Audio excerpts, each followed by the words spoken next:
Vegeta, what does the scouter say about their subscriber count? It's 9,010. Wait, so you mean Yes, Nappa. It's over. it's over? It's over 8,000! What ain't? Wait, what? There is a story so strange in its implications that it defies ordinary classification. I don't care if you've been enjoying dating sims with Colonel Sanders all night. If you up, smash that like button. Welcome to Black and the Black Times Infinity. I'm your host, Thulu's Project, coming to you live and direct from the stack. Smoke me out, fam, with that dang shit. On my left, oldest ninja in the world, old ninja. We sliding into Wednesday night just like Bill Belichick sliding into Antonio Brown's DMs. I'm a far right engineering on the ones and twos, choking people on the free sports chronos. How the fuck do you guys put up with the Bay Area traffic? God damn, I had to commute this whole entire week. I'm about to fucking blow my brains out. Oh. And I'm on a motorcycle. I'm looking at you sad fucks in the fucking cars. I'm like, damn, what the fuck? All right. Last but not least, we got your boy Blue. Feeling a little dank tonight. Might just do a podcast. There you go. Stitches in the wind. We got a four. Did we he got fart a or forum, something? though. Yeah. Fart? Can't say fart. Fart. Did he fart? Fart? He's doing Shit, something fuck, with the damn farting. it. He's in the wind. He's doing his thing. But we got four of us here, ready to bring it. Four amigos. All right. Wait, that's three amigos. Yeah, well, wait. We got a listener of the week. Four musketeers. Listener of the week would be Mushoff. We appreciate you for listening this week. What country? I can't tell. Well, hold on. Maybe I can tell. I usually can't. We snooping. Yeah, I cannot. Oh, he's from Switzerland. Oh, yeah, it does say. Yeah, Switzerland. Very From nice. Bern, Fucking Switzerland. Yeah. Smoking a joint and shit. Mm-hmm. Yeah, all right. And then first in the chat room will be Warrior Fellow once again. What's What's up? going on? Talking about the terrorists are real. And white nationalists and their sympathizers. Yes, white nationalists, I believe, are terrorists. There we go. I don't It think should be, there's- but FBI doesn't think so. It depends on what they do.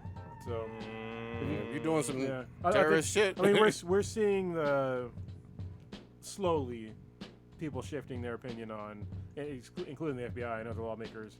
Like when they have mass shootings and they're obviously have some manifesto or some shit like that, they're more and more calling them domestic terrorists. So it's a good sign. It's not going to change shit by labeling them, but Didn't somebody? It does change how they get prosecuted. well, most of them die. The vast majority, Yes. the vast majority They're of mass shot, shooters get yeah. fucking shot and die. Yeah, but I mean, you also got like Timothy McVeigh was in the mid '90s doing that shit too. Yeah, You know, yeah. he didn't kill himself or anything. He's in jail, Oh, obviously, I mean, which there's is good. Don't get me wrong. There's some that survive. Yeah. You know, they deserve to either rot in jail or die. But Like that one, the guy from the Boston bombing. Like one of the, He was there a was two kid. brothers, but one of them survived. One of them died, one survived. he Yeah. got shot up and survived. Yeah. All right. That's the fucked way to go. Old Ninja, who we pouring out some type of malt beverage for? So we I don't know. What the pouring out fuck? some Mickeys. We got a long list here. Yeah, real quick. We'll be able to run through it. We'll start with Robert Axelrod. He's most famously known for the voice of Lord Zed on Oh, Mighty yeah. Morphin Power Rangers. Yeah. Lord he Zed, was- isn't it Zordon? No, not Zordon. No, it's Lord Zed, the big red guy with the scepter. His name's not Lord Zed. It's Lord Zed. He was like Rita Repulsa's Boo Boy, Boo, side piece, whatever. Yeah, I remember him. Yeah. So he was also an actor in 1988 remake of The Blob. He also had a bunch of small roles in TV shows and movies. He also did a bunch of anime, Yeah, that is Lord Really? Zed. including Cowboy Bebop, Ghost in the Nice. Shell standalone complex. He was the voice of Shimazaki in Akira, the 1988 anime movie. And then in the 90s, he was the voice of Microchip in the Spider-Man animated series. Wow. And he also did a bunch of American animated series, animated like TV shows. He was 70 years old. All right. Then we have John Wesley. He's best known as Dr. Cooper from Fresh Prince of Bel-Air. He was also in... Was that the one going up against Uncle Phil? Is that- Yeah, I believe okay. so, yeah. He was also in a Stallone movie, Stop or My Mom Will Shoot. And then remember he that was one. in Clint Eastwood's Hang 'em High. He did some voice acting as the... So this is the... I guess if you remember this show, I don't remember this show, but it's the Superhuman Samurai Super Squad. Cyber Squad, sorry. Oh, damn. That sounds familiar. Yeah, he also did a bunch of bit parts. He did like nearly 100 shows. He passed away due to complications to multiple myeloma. It's a cancer of the blood, I guess. He was 72. Next, we have Kylie Ray Harris. She was a rising country star, singer-songwriter who died in a car accident in New Mexico. She was on her way to Michael Hearn's Big Barn Dance Music Festival in New Mexico. She died. Investigators say she died because she was speeding, and she may have caused the accident. She was 30 years old. God damn, that's young. And then, last but not least, we have T. Boone Pickens, Texas man, Who stood of his this? known as he's a big oil tycoon. He was chairman in BP Capital Management, and he was a philanthropist. Like an executive kind of dude, right? Yeah, he was. Business. He was basically famous because he was a big supporter of George W. Jr. or George Bush Jr. And he was an oil guy, but then he advocated that America switch from oil to renewable energy. Okay. And so he made a lot of. He was a billionaire, made a lot of money. He was known as a corporate raider. He made billions in the 80s, and he passed away at 91 today. I guess You got one more on here. Whom's today? The second one. Jose. You see that on there? You don't. Oh, see it? that's whoever put that on was that's from last year. So Oh. I skipped that. Okay. yeah, he died in March 2018. Yeah, Oh, okay. Yeah, he been dead. God damn. All right. But I guess talking about like the whole energy thing. You hear what Trump said a while ago He about said a lot of windmills, What do you say now? or I guess wind turbines, what they're called. How he said that they cause cancer and that Oh they're, yeah. they're pollution and that They pollute? they're an eye pollution and that they kill millions of birds. And like I was reading this study and like the number one killer of birds is feral cats. Feral cats kill like billions of birds a As they year. should. Yeah, or Right. windmills kill like maybe a million or two. This is the same guy who wanted to nuke a hurricane. So. Airplanes kill more birds than wind turbines. God damn. Sure. Yeah. Really quickly, I want to talk about something that's not on the list. Okay. So this is something that got pulled over my eyes and probably everybody's eyes. Which is? This is something that's probably been around. So look, Mila Kunis is really a man? millennials thought that they came up with this new term, but it's actually been around for a while. Millennials try to claim that eating ass was something that they brought up, something that they It coined. was tossing salad. It was Yeah, what the fuck? before it was tossing salad. It was known as rim jobs Oh Yeah. yeah. back Oh, in the yeah. 80s. Okay. And then now they're trying to say, oh, everybody out there eating ass now. No. They was doing rim jobs back in the 80s. That was a new thing back then. Y'all try to take this, make this yours. Y'all lying to yourself. Y'all try to pull the wool over our eyes. No, you can't have this. No, this is out there before y'all thought about it. Get your shit together. Respect your elders. Respect the work that was done before y'all came about. There has been very few new sexual acts in the past fucking 300 goddamn years. I mean, seriously. You could even go back to ancient Greece and Yeah. Egypt and shit, and you'll see like hieroglyphics of people doing all kinds of sexual acts. Yeah, they had diddles them out of rocks and shit. Shit, there's statues in Mexico and Africa and South America about people with dongs and doing all Isn't that kinds shit of in the Bible too? Isn't that like There's all kind of shit. Isn't that considered sodomy or something like that? Eating ass Sodom and or- Gomorrah. There's this famous story about them having orgies in the city, and then God smites them, turns people into salt, burn them up. It still make no sense. Biblical lessons and eating ass. Eating we going ass, all the way there. rim at night. jobbing. Get your shit going right, all millennials. This is the way rim there. jobbing. Eating ass ain't new. You know Chris Rock? I remember him in his comedy thing talking about how like Tossing salad. Or, you know, he talking about talking salad, but he like talks about adding like peanut butter and jelly and shit like that. And Yeah, the other kid, he was yeah. like, I don't like it when I eat my ass with jelly. I like to eat it raw, so you know he's eating ass. Mhm. God damn. Speaking of stand-up, obviously we were just watching before the show started some Bill Burr. Would you guys Dying have seen fucking it, right? laughing. Yeah. I haven't seen all of it. I just saw the part we saw today, but damn funny. Yeah, like in the first 30 fucking seconds. It's classic Bill Burr. Him just shitting on whoever he wants to. He's so like anti-PC culture. Like at one point he makes a joke about Stephen Hawking always being negative and shit, and like all this stuff. It's like making fun of a guy that was disabled, and I was just like, he pulls no fucking punches. Good. People actually booed him in part of that, but he didn't because he was it's in England. It's in, Oh, like, in that's where he fucking is? London. Okay. Yeah, so he makes fun of them, and like he's fucking hilarious, man. Fucking funny. Like Like, it's a 1-2 punch to fucking PC culture and social justice warriors. What's Yeah. this one called? We Pa- didn't put Paper the title. Tiger. Okay. it And this just is on came out- Netflix. Just came out yesterday, right? Yeah, it came out on September 10th. Yeah. But yeah, it's funny when he talks about Stephen, because when he's talking about Stephen Hawkins, like I actually didn't think about the stuff that he's, because like he says like, oh yeah, I'm glad Stephen Hawking's dead, but he explains why. It's because like this guy's been suffering like his whole life with like all these cerebral body issues. He was Yeah. cerebral palsy, wasn't it? Mm-hmm. Either that or Parkinson's? I don't know. it's one of those two. He was a quadriplegic, so he spent his whole life in like wheelchair. Not his whole life. Not his whole life. Yeah, I was just gonna say they actually did a movie about this. So it was after His he was in his adulthood. So he Okay. actually and it slowly started technically progressing. he wasn't a quadriplegic. He had a disease. He didn't get quadriplegics usually have some kind of accident. Oh, He had like but was it Lou Gehrig's disease or something like that, or some kind something of, We like should that. really look it up. I Yeah. just like it. some it disease. probably is a form of Parkinson's that like. No, it was not Parkinson's. Let's look up exactly what he had, and so we can be accurate. Oh, and not- I think it was ALS actually. Okay. Let me look it up. yeah. Oh yeah, But- because Steve Bird mentioned like how he's like, you motherfuckers out there booing me, whatever. But you know, you're the one that dumped ice on yourself to help this disease or whatever. Yeah, I'm Instead pretty of sure fucking donating money. Yeah, it was ALS. All right. Yeah. But that progressed. He Yeah. was, he was walking around and living a normal life. Obviously, going to Fucking bitches. fucking bitches, and doing equations and shit. Yeah, like they have photos of him like standing up, like Mm-hmm. in the past. And he has kids and shit too, doesn't he? He's had Yes, he numerous. does. He's had numerous wives apparently. He's had more than one for sure. Oh, there you go. It was a wife. Yeah, that's him when he got married. Yeah. All right, is that from the movie? No, this is really him. Oh, okay. This looks like him. You can tell that's him. All right. He look goofy. Yeah, He's smart as shit though. Yeah. we went off on the side. Bill Burr, like, Yeah. I mean, I've seen it. Like I said, pulls no punches. I'm just waiting to see who's gonna come out. Which reviewer is gonna come out and be our critic, gonna say like, oh, that he was over the top. He did too much. This is tired and Well, they trite and all this and that. The same energy they hit Dave Chappelle.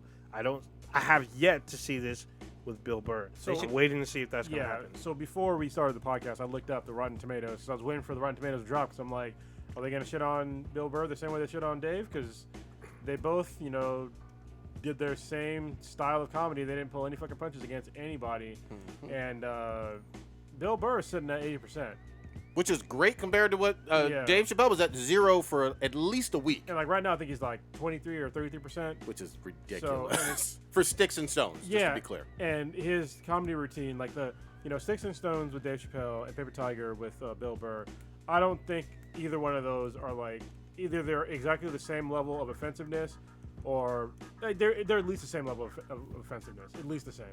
Yeah, and for context, if you look at Sticks and Stones user reviews, I want to say that was in the high 90s It was when I last looked. 99. There you go. It's So, probably 97 by now. You can but- believe the minority of butthurt critics, or you can believe the overwhelming number of people who clicked on his face on Netflix and enjoyed it. Oh wait, it's changing. Oh shit. Oh, maybe not. No, it's not. 99. 99. Well, yeah, but no, it's 27% now with the critics Yeah. and 99% with the users, and then we'll look up Bill Burr. Look at that disparity, though. Like, Yeah, what the I mean, fuck? it's just strange I to wonder me. if it's the same critics. I was trying to look that up too, but no, I couldn't find ones that were the same. But yeah, he's sitting at with five critics, it's at 80%. And there was one like the one that said that for all the talk of Bill Burr wanting to quote unquote trigger people, his most outrageous bits never feel edgy enough to pack the desired punch. So I guess this chick or person wanted him to go further. I guess. I don't know. Like his shit. I mean, literally part of his bits got booed, Yeah. and he brought him back. You That's know what I mean? great. You know how Make 'em bold laugh. you have to be as a comic to get booed and then like still kill it? Yeah, I mean he talked shit about Stephen Hawking's in London. Yeah, that's You know what great. I mean? And talking about like kicking him and shit, like kicking his wheelchair over and shit. It's just like, dude. That's hilarious. Yeah, he talks about sexual assault being a positive thing, which is weird. Yeah. I mean, you have to listen to the joke. He flips it, but still, he starts out literally with that sentence. Goddamn. And then, he pulls the punchline with it, which brings it back to some kind of normalcy. But still, he comes after PC culture, cancer culture. Like when people bring up, he literally does almost a very similar bit that Dave Chappelle does about you saying something in the past, someone brings it back up, now your whole life is fucking over and type thing. It's crazy. And he talked about if we had America's first female president, what would happen to The first man. and how he would like just be beta cucked. Yeah. Pretty much. Because he was talking shit basically about Michelle Obama. He's like, what the fuck did she do? Like, she didn't do anything. Like, she just, what you gonna give advice on? Like, which which dick to suck that feels like a president or something like God, that. And I was just damn. like, damn. I thought that was Hillary, but yeah. No, she's talking about Michelle Obama. That's Hobbit. Like, and he's totally. I mean, honestly, the best thing she did in her life is connected to her husband. Like, you name me one accomplishment that she did outside of her being the first lady. Her book sales are doing she's pretty written a good. book. But her I book mean- sales are about her being the fucking first lady. I mean, it's about her. It's about that time period and her whole life. Well, it really is. Yeah, but nobody. I mean, to me, honestly, I don't. The first lady for any president. I don't want to say just Michelle Obama, but for any fucking president, I don't give a shit about a first lady. That's fine. Not a single fuck. That's fine. And they're not elected officials. But at No. the same time, I'm also not going to get all butthurt at Bill Burr for, you can make jokes about anything he wants to. And I haven't seen this special yet, but I'll give it a watch probably this weekend. Yeah, when he was talking about, what was it? He was talking about blow up sex dolls, and he's like, it's something you had to get, before if you like couldn't get a girl, or you weren't strong enough to get one to have sex. And I was just like, damn, really? I will say this, man, and I know you guys probably touched upon it last week in terms of with Chappelle, but one of my favorite things that he did was actually defend, which I've done as well, Louis C.K. Yeah. And he was just like, that's my friend. He didn't really hurt anybody. And I know people actually didn't call that particular bit out because there was other stuff that they got all butthurt about. Yeah. But I like the fact that he stuck up for his friend who all he did was fucking masturbate. Well, and told people, I'm going to masturbate, Yes. and they stayed in the fucking room. Exactly. And then years later, he's terrible, he's evil, he's Weinstein. No, bitch, you stayed seated while he masturbated. Well, That's the key. even Sarah Silverman came out on his defense too. Said exactly. I guess he did it to her, and she left He the room. asked her, and she said, "Yeah, I want to see. That's probably going to be cool," and he Yeah. would do it. Yeah. So- Well, that's the thing. Is like, listen, if somebody was like, I'm gonna jack off in front of you, or I'm gonna jack off in front of you, is that okay? I'd be like, no. Yeah. Logical Obvious response? answer, no. Yeah. I mean, Here's the thing. If you think someone's joking, because he is a comedian and you didn't take him serious or whatever, when he whips his fucking dick out, you know shit got real. Like, whoa, stop. Yeah. And you can remove yourself from the room if you're uncomfortable. Yeah. But a lot of them didn't do that, but then years later were like, oh, he's awful, he's the devil, he's terrible, he needs to be canceled. Okay, whatever. It's that small dick energy. Well, like people were saying, like, oh, it's because he was in a position of power, in front of people. Listen, I don't give. If the fucking CEO of the company that I work for, if I went into his office and he said, hey, I'm gonna start jacking off, is that okay with you? I'd be like, are you out of your fucking mind? Yeah. That's not gonna happen There'd here. be no fucking way. Yeah. And the CEO of the company that I work for has more money than fucking Louis C.K., but like a magnitude of like a shitload. Of course. So there'd be no god. So people have no fucking excuse. No. If a CEO were of a company curious. did that to me, That's the thing. I'm sorry. Nobody wants to admit it. They were curious to see him fucking whip his dick out and fucking yank it. And then they got See how mad he at him did it? afterwards. Like, holy shit. it's like looking at a car accident. Just Yeah. gotta You fucking know watch. what I mean? You wanted to see him fucking whack his fucking dick. You nasty you fuckers. See somebody fucking jack off. Go watch porn. And again, I'm against, people who, like, obviously assault somebody Oh, or yeah, start of touching course. somebody. Or if he jerked off and threw his fucking nut on someone's face. Or Yeah. busted on you, like. And you didn't want it. Like, Yeah, kind of you're want like, Lecter? oh, what are you doing? You didn't want fucking baby gravy on you, and he threw it at you. That's wrong. that is very. You know? That's It's assault. It's these people I feel like they don't live in the real world. Like it's the same sort of people that need consent for everything. And it's like if you need consent for everything, like explicit consent, then you do not exist in the real world. Yeah, no You shit. don't, because there's no way that if you're kissing a girl and you're getting hot and heavy, you have to ask, hey, can I grab your titty? You know what I mean? Like you do it, and if they happen to brush your hand away, then it's like, hey, I did something wrong. You know what I mean? And you went too far. You be like, hey, I'm sorry. None of us would be here on the fucking planet. There wouldn't be 7 billion people if some guy hadn't tried all throughout human history to cop a feel and push it to second, third, home base, with some girl. And then if you hear no, I agree. You stop. I'm curious, for all the listeners that are out there, both male and female, have you ever explicitly asked for consent for fucking anything? That's true. Like, I mean, especially like when you're first dating somebody, you might ask for consent, like, hey, can I put it in your ass? Like, that's probably some shit you should talk about, right? Yes. When it comes to like when you're first like making out, getting to like the certain bases and all that shit. Yeah. Like you don't talk. You're not asking for consent. Yeah. There- Only there's consider physical ask if I cues. can go raw. Yeah. Oh shit! There's all these physical cues that we give each other, both male and female, Yeah. that people just kind of throw out the window like they don't fucking exist. Yeah. Like when a girl like pushes up against you, like you know what she wants. Or you know what I comes mean? over, sits on your lap. You know what I Yeah, it's mean? like, Or dude. starts, you know. I start taking off our panties. Yeah. Shit's going down. You don't need consent for shit like that. Yeah. What you got to say, old ninja? You humming and hawing? Because I've done both. I've asked Took your like panties off instead of Oh, no. I started doing stuff and then asked, "Is this okay?" Which is asking for consent. What's your Like, club is at? this okay? This is why old ninjas have a girlfriend. I just don't take. I just don't necessarily and- want to just take it. I'm like not it's saying got to take be. it, yeah. No. Yeah, high- exactly. in high Nobody's endorsing any forced on shit. no. Yeah, Yeah. but so I was like, "Hey, is this okay?" And they're like, "Mm-hmm." I'm like, "That's an affirmative." Now, So I'm real gonna keep talk. going. Some women are going, and I'm not speaking for them, but I know some women are going to be like, I don't want you to play this awkward role of asking every level. Of, you know what I mean? Yeah. They're going to be like, what are you, a fucking lame? And I don't want to be around you. That place is gonna dry up. Yep. Real quick. If we're being real, you know that that's a thing, but nobody wants to talk about that. Yeah. I was gonna say, like, back in high school, like, I would ask a girl if it's cool if I can kiss them. Like, we're already like dating and stuff like that. Like, it's kind of like the first kiss, so you know, I want to make sure it's like I'm not forcing myself to kiss her or whatever. But that's the only time I would ask. But after that, I mean, that was high school. As an adult, fuck that shit. If you're looking at me and I'm looking at you and we getting close, we fucking kissing. Yeah. I'm trying to think. I've never asked if I could kiss somebody. Yeah. And you just know the fucking moment. Yeah, it's an instinctual thing. It Yeah, really yeah. is. Like, oh damn. she's And at the getting same time, I've been on the unwanting end of like Oh, a God. horny ass chick that is just like, whoa, why is your tongue down my throat? Yeah. Why are you grabbing my dick? Like, Yep.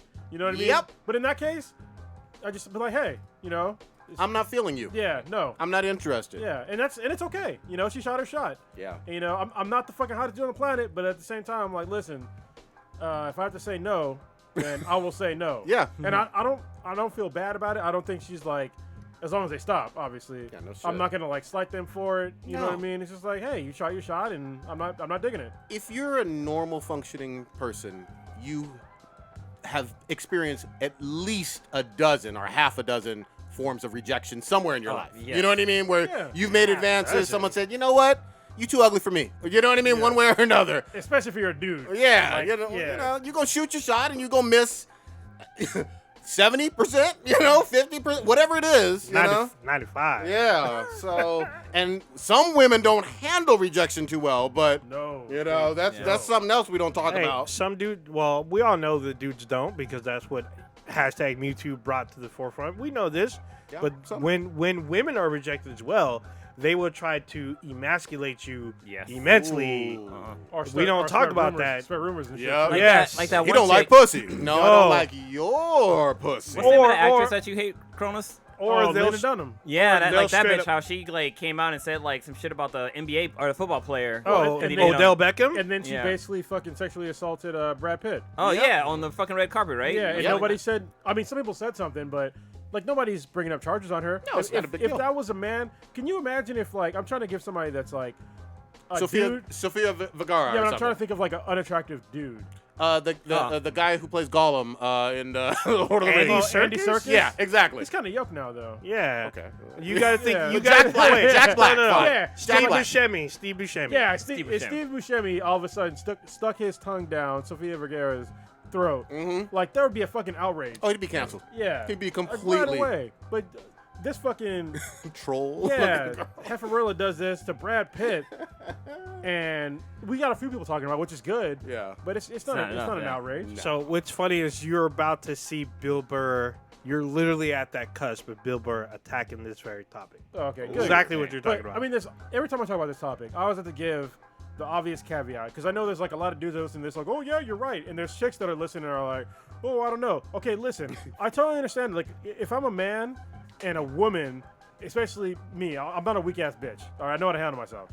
So if a woman comes on to me, starts kissing me and grab my dick and shit, which has happened in the past, and I tell her to stop, I have zero fear that chick is gonna rape me because she can't. Of course. Because I'll kick the shit out of her.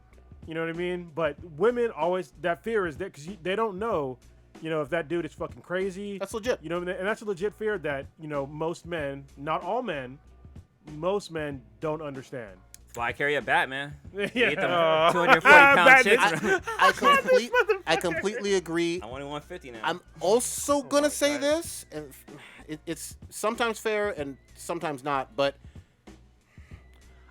if you're on a date with someone and alone and giving off all the signals that the cues that we already talked about, it's hard to verbalize, but we all know what they are. Nonverbal cues. Nonverbal cues that you want to get intimate with that person. You could still, of course, say stop. Yeah. But you can't be surprised and act all huffy puffy that someone's going to shoot their shot, especially on a date. Oh, yeah. Or if it's just like something that happened that you thought was bad after the fact. Like Aziz Ansari is probably the perfect example. Yeah. Where apparently he thought they had a good night, but she wasn't digging it. They still had sex, or she gave him a blowjob or some shit. They did some kind of sexual act, and then after the fact, she was not happy about it. But you not being happy about some sort of sexual act is like welcome to real fucking life. You know what I mean? Like there's no way that every single sexual encounter that you have, even with like your significant other, is gonna be like mind blowing every single fucking time. Of course not. You know what I mean? Well, there's also, and people don't like to talk about this, there's a level of I have to get to know your body and what you like and what you don't like, and you have to get to know what I like and what I don't. So when you're first hooking up with someone who you don't know, there's a lot of checking and awkwardness and, and it's not going to be the greatest thing all the time for everybody. A lot of times it isn't. Yeah, not everybody likes to be choked. Just saying. The internet lied to us. Yeah. Kind of jumping back to David Chappelle's stand-up. I was helping out somebody in their house, right?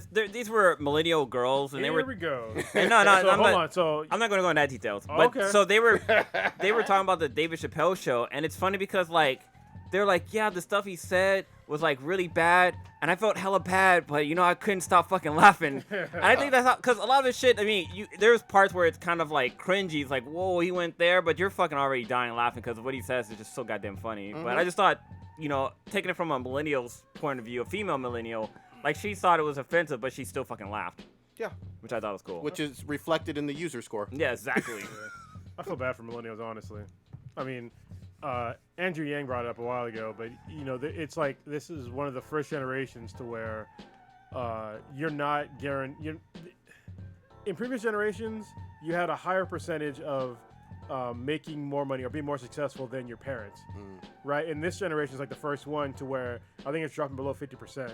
Like I think it's like a 42% chance that you have to be more successful than your parents, and that's fucking scary as shit. That's It's not good odds. Yeah. The odds are not in your favor. No. No, before we switch gears again, since we were talking about porn, something I thought about earlier today. Were we talking about porn? Yeah, we were talking about like blow up dolls. Oh, and okay. All right. That's like Bill that. Burr. But I think it's interesting because with our generation growing up, like we were at the beginning of like the internet, so I don't think either of us, or maybe I'm just speaking for myself, but I don't think any of us ever been to an adult store to buy a porn magazine. Oh, I No, I have. I have. Yeah, I have. Okay, because since the internet, I mean, I found all my porn on the internet. Well, yeah, but Well, so in the early days of the internet. But I mean, buying porn, not like get it from like your uncle or you find under your mattress. I've or something. definitely bought I've- porn magazines before. Okay. Definitely. I I guess don't that's know. me. I might have bought it as like a gag gift, but normally I would get like other people's like collections. Like back in the day when Playboy was doing nudes, people collected them.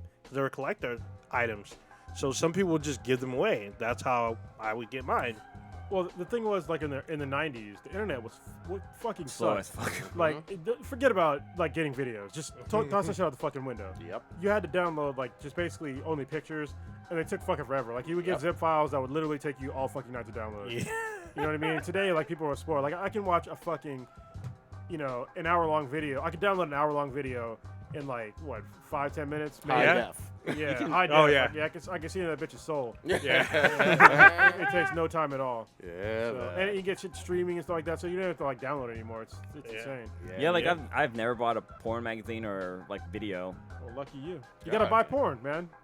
Well, Even, it's uh, available free now. Well, it's like what's her name said, Ella. Ella Darling. I mean, I've even to this day, like I've bought porn before. It's like if I'm watching your shit, even though it's free on Pornhub, but there's like certain like porn stars and stuff to where like at a certain point you gotta pay. You should. I'm not gonna say you have to, but you should pay for it at some point. Yeah. You know what I Well, mean? it's an industry, at least in my opinion, I agree, that deserves some support. You Oh, know, yeah. they do a lot. That's some work.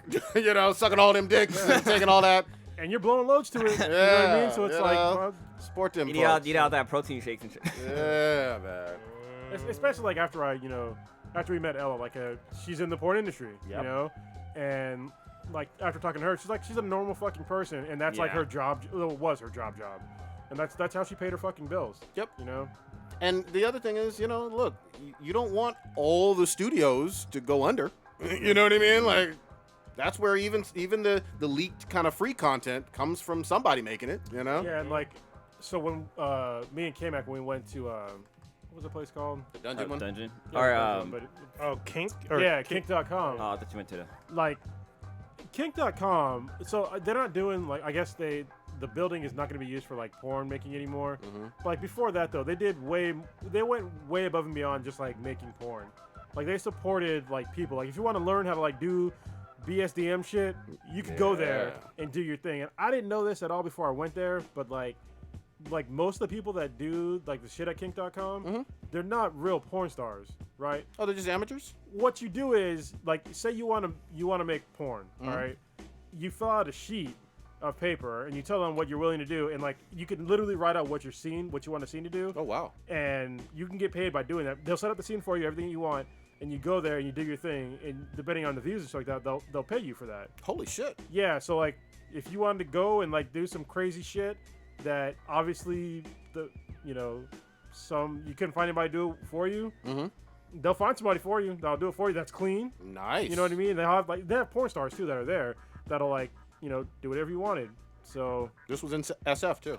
yeah, and it was in like this crazy armory. It's called the Armory. It's like a crazy like, it's not a brick building, but it's pretty much brick. It's like a castle. Yeah, it's like a castle. Okay. And you go in there and it's just like, it's insane. Especially when you go in there and you like see stuff that you saw in videos. Okay. So I watched a bunch of like Ultimate Surrender videos, which is awesome, by the way. Yeah. Watch that shit. That's a weird one too about consent, because they're basically raping each other. Mm-hmm. But like going there and like going into the same like room with like the mat that's there, you're like, oh shit, that's like the mats that they fuck on. Yeah. How'd it smell? Actually, it didn't. Nothing smelled weird. Okay, no Badussi? No, and like I think I told the story before, but there was like, we were getting the tour done, and there was like people like it's live, right? Okay. So there was people that were still working. Oh, there. shit. And so like we were going down in like the basement part of it, and I guess there was like these two gay dudes that just got done doing a scene. Oh, wow. And so like, oh yeah, you want to see where they were? And so we walked in, and like as they're walking in, like one of the photographers and video, like the photographer. So they have like a photographer and a videographer. Yeah. And the photographer was like, oh, you want to see what they were just doing? Like going through like, Oh, God. like this dude getting fucking fucked against the wall. And I was just like, whoa. okay, but you walked in, it doesn't smell weird or anything. It's That's just- good. Yeah. That's the biggest thing in And it- certain sets I've heard that the smells are pretty hardcore.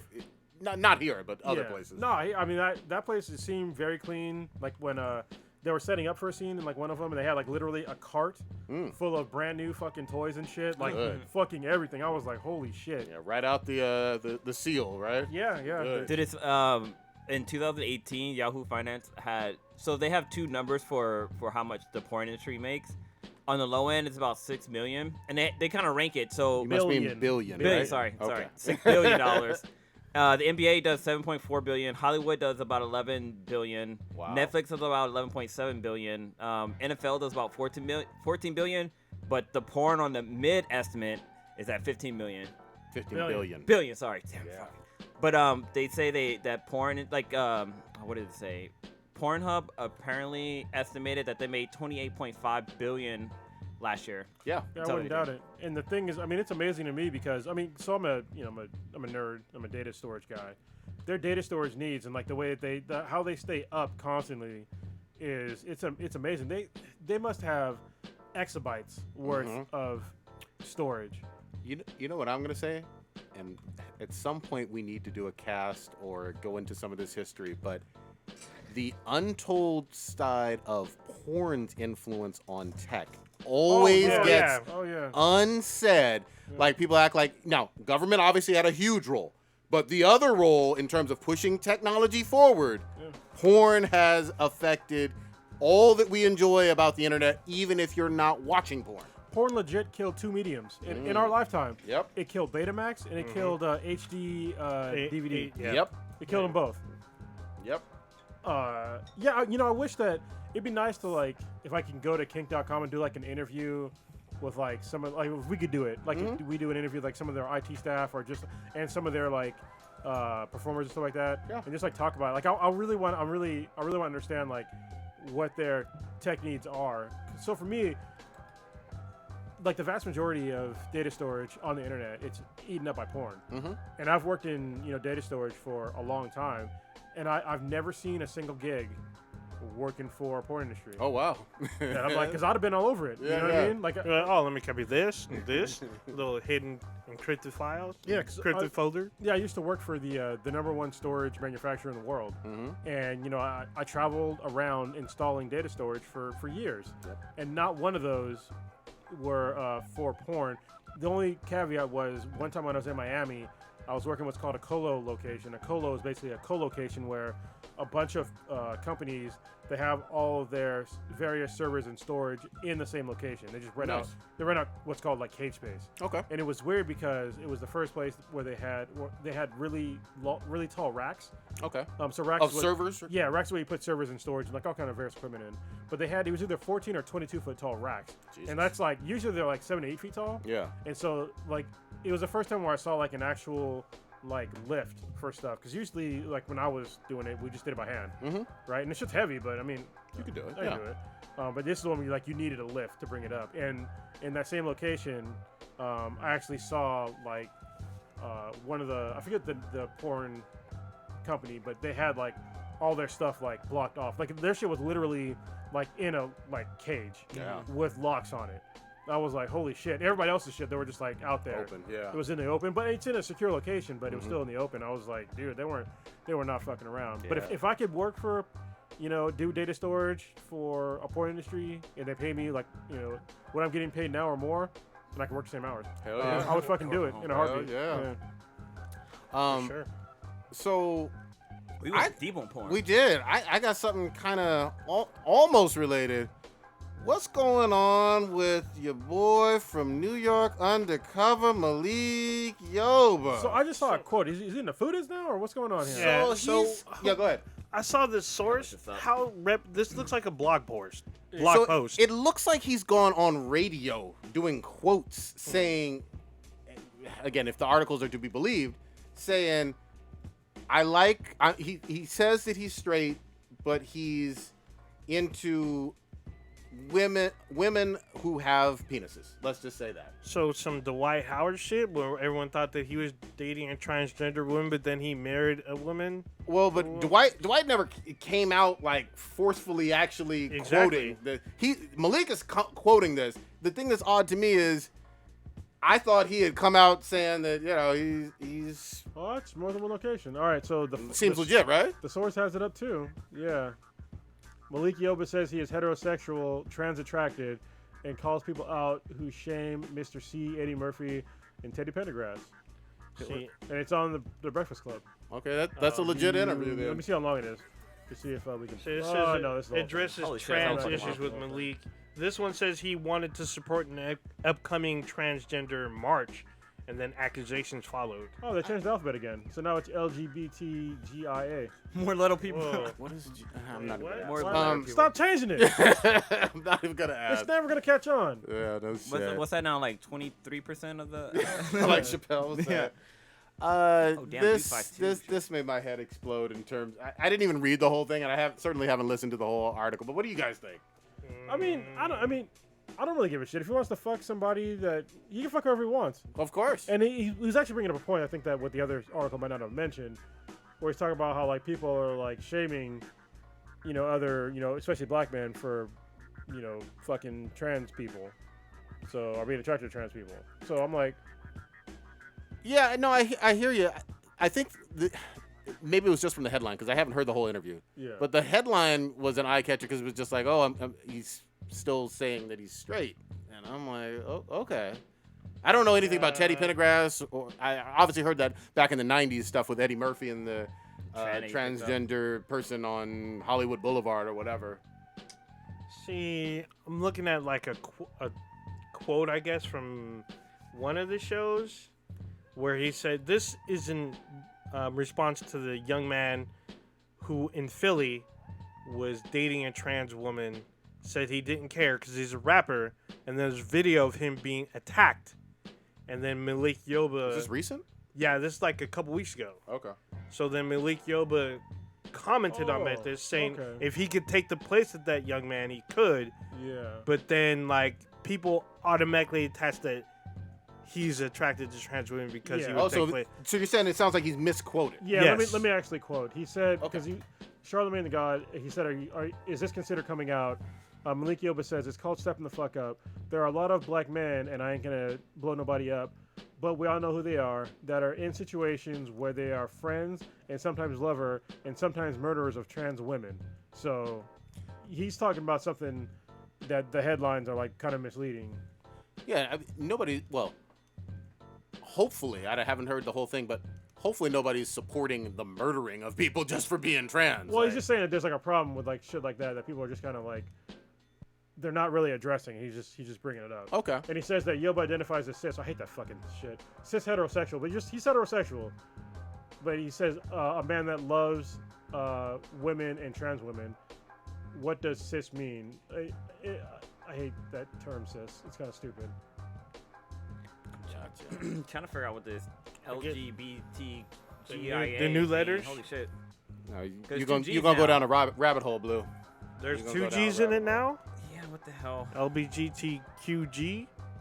Well, that's what's posted on the source site. Yeah, I think people need to read like the whole story. All right, Yeah, I we think won't do it on the air. It seems more that he was like supporting people because he's telling a story about there's like some rapper. Yeah, the Philly rapper. Yeah, Reese Willoughby that recently committed suicide for being brave enough to admit that he was trans attracted and was in a trans relationship. So yeah, I think that the headlines are kind of misleading about what he was talking about. Sometimes that happens where Yeah. you put a headline out there and then very few people read the article. At least Black and Black Times Infinity tries to get the What story the- straight. There's LGBTQIA too, which That's the... Oh, there's no Q no more. It's You're gonna fall down this rabbit hole now. LBGTGIA. You're going to fall down this How is rabbit G hole. and G? There's 2 G's. What happened to the Q? I Let's- think the Q is like in questioning. Let's how- keep it moving. What's We the gotta keep second it moving. G? We got to keep it moving. What the fuck? Let's get into a little bit of gaming, guys. Oh shit!